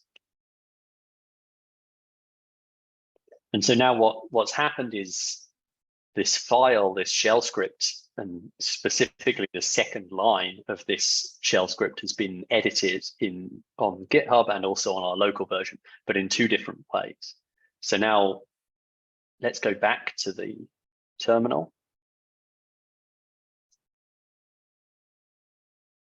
and look at what happens when we try to push our changes from our local version to GitHub. So we run git push origin main, and we get this kind of scary output that contains a lot of words that make us feel bad about ourselves. The very first one, and to make it even worse, it's red. It says rejected, and then error, failed. What else can we see? Rejected again. And all in all, this is like what I consider to be a very scary error message that really makes us feel like we've done something terrible and something wrong.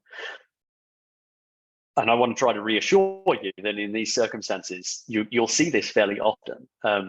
Most commonly, it happens to me when I come back to a project after a bit of time since I last worked with it, and I forget to sync my local version back up with the version on GitHub.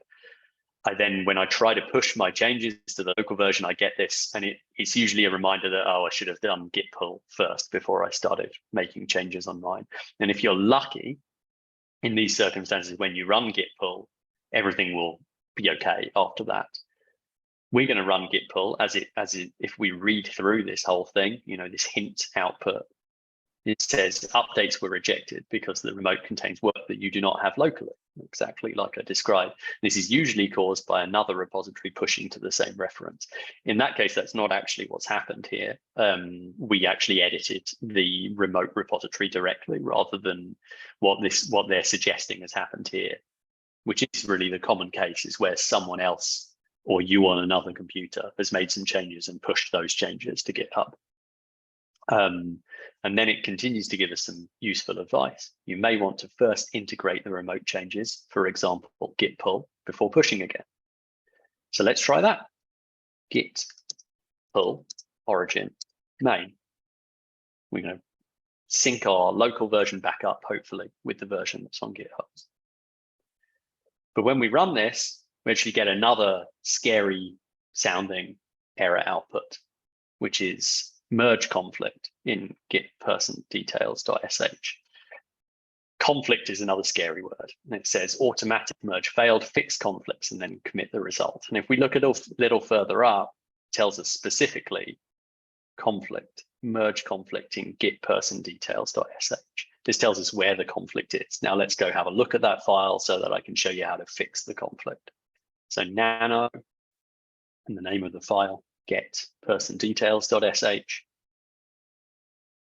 And now when we open that file in nano, all these weird symbols have appeared in the file. And these actually are designed to show us where the conflict exists. And the reason that this conflict exists and is shown like this is because these are circumstances where there's two different sets of changes that have been made in exactly the same location within the files in the repository. So when I talk about the location, I mean the specific line within these files. And Git just doesn't know how to reconcile that. So this is Git's way of saying, okay, I need a human to solve this problem for me.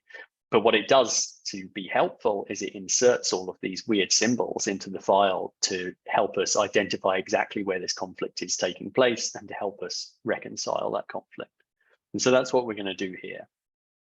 We have to decide between this version of the line, which is the one that we have locally, and this version of the line, which is the one that's been pulled from GitHub. And what we can do as the human who's developing this code is we get to decide now which version do we want to keep. Do we want to keep the version that only gets the email address? That's this one. Or do we want to keep the version that, as well as getting the names, also gets the telephone number? Let's decide that we want to keep the telephone number one. So that's this bottom one. Well, if we decide that we want to keep that one, we need to delete these equal symbols from between the two. We need to delete the version of the line that we're not going to keep. And then we need to delete the lines that contain all of these other weird symbols as well that are kind of fences between the two conflicting changes. And once we've cleaned the file back up and removed all of those weird looking lines, so that we've got the version of the line that we want to actually keep from that conflict.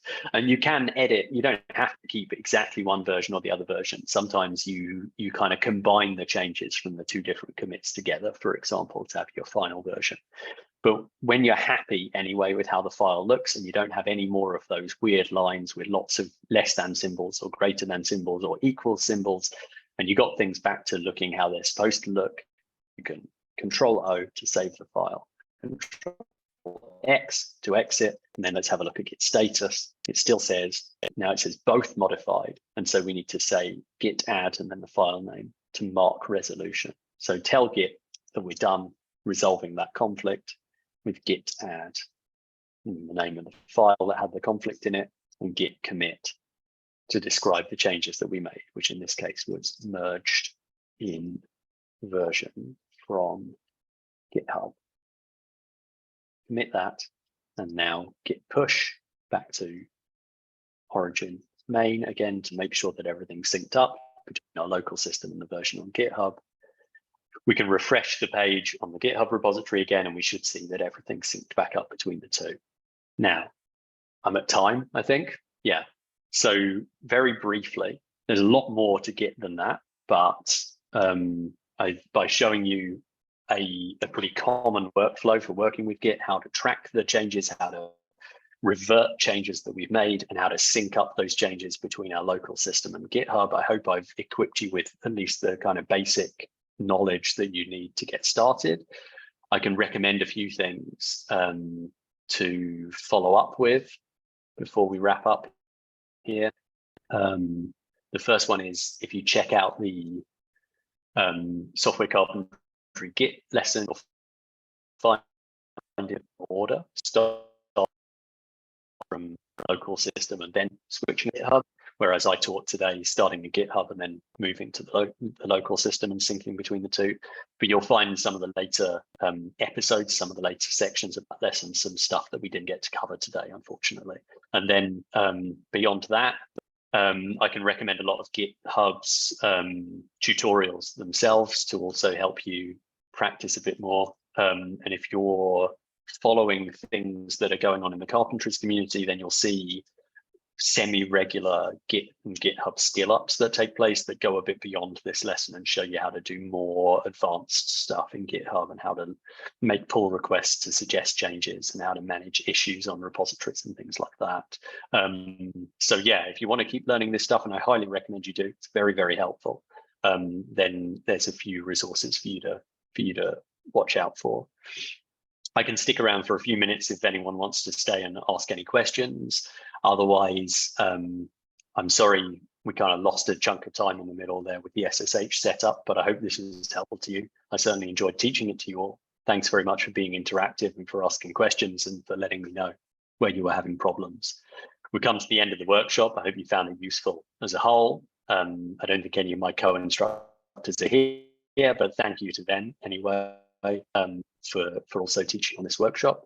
And I suppose the last thing to say is thanks to the hosts for organizing this and setting things up so that we could all be here together. Please, I think they're going to share a feedback survey at the end of the workshop to follow up. Please make sure that you take a few minutes to fill that in. It's really useful for us to hear more about your experience and how we can improve these workshops for next time. If you've got any questions now, I can stick around.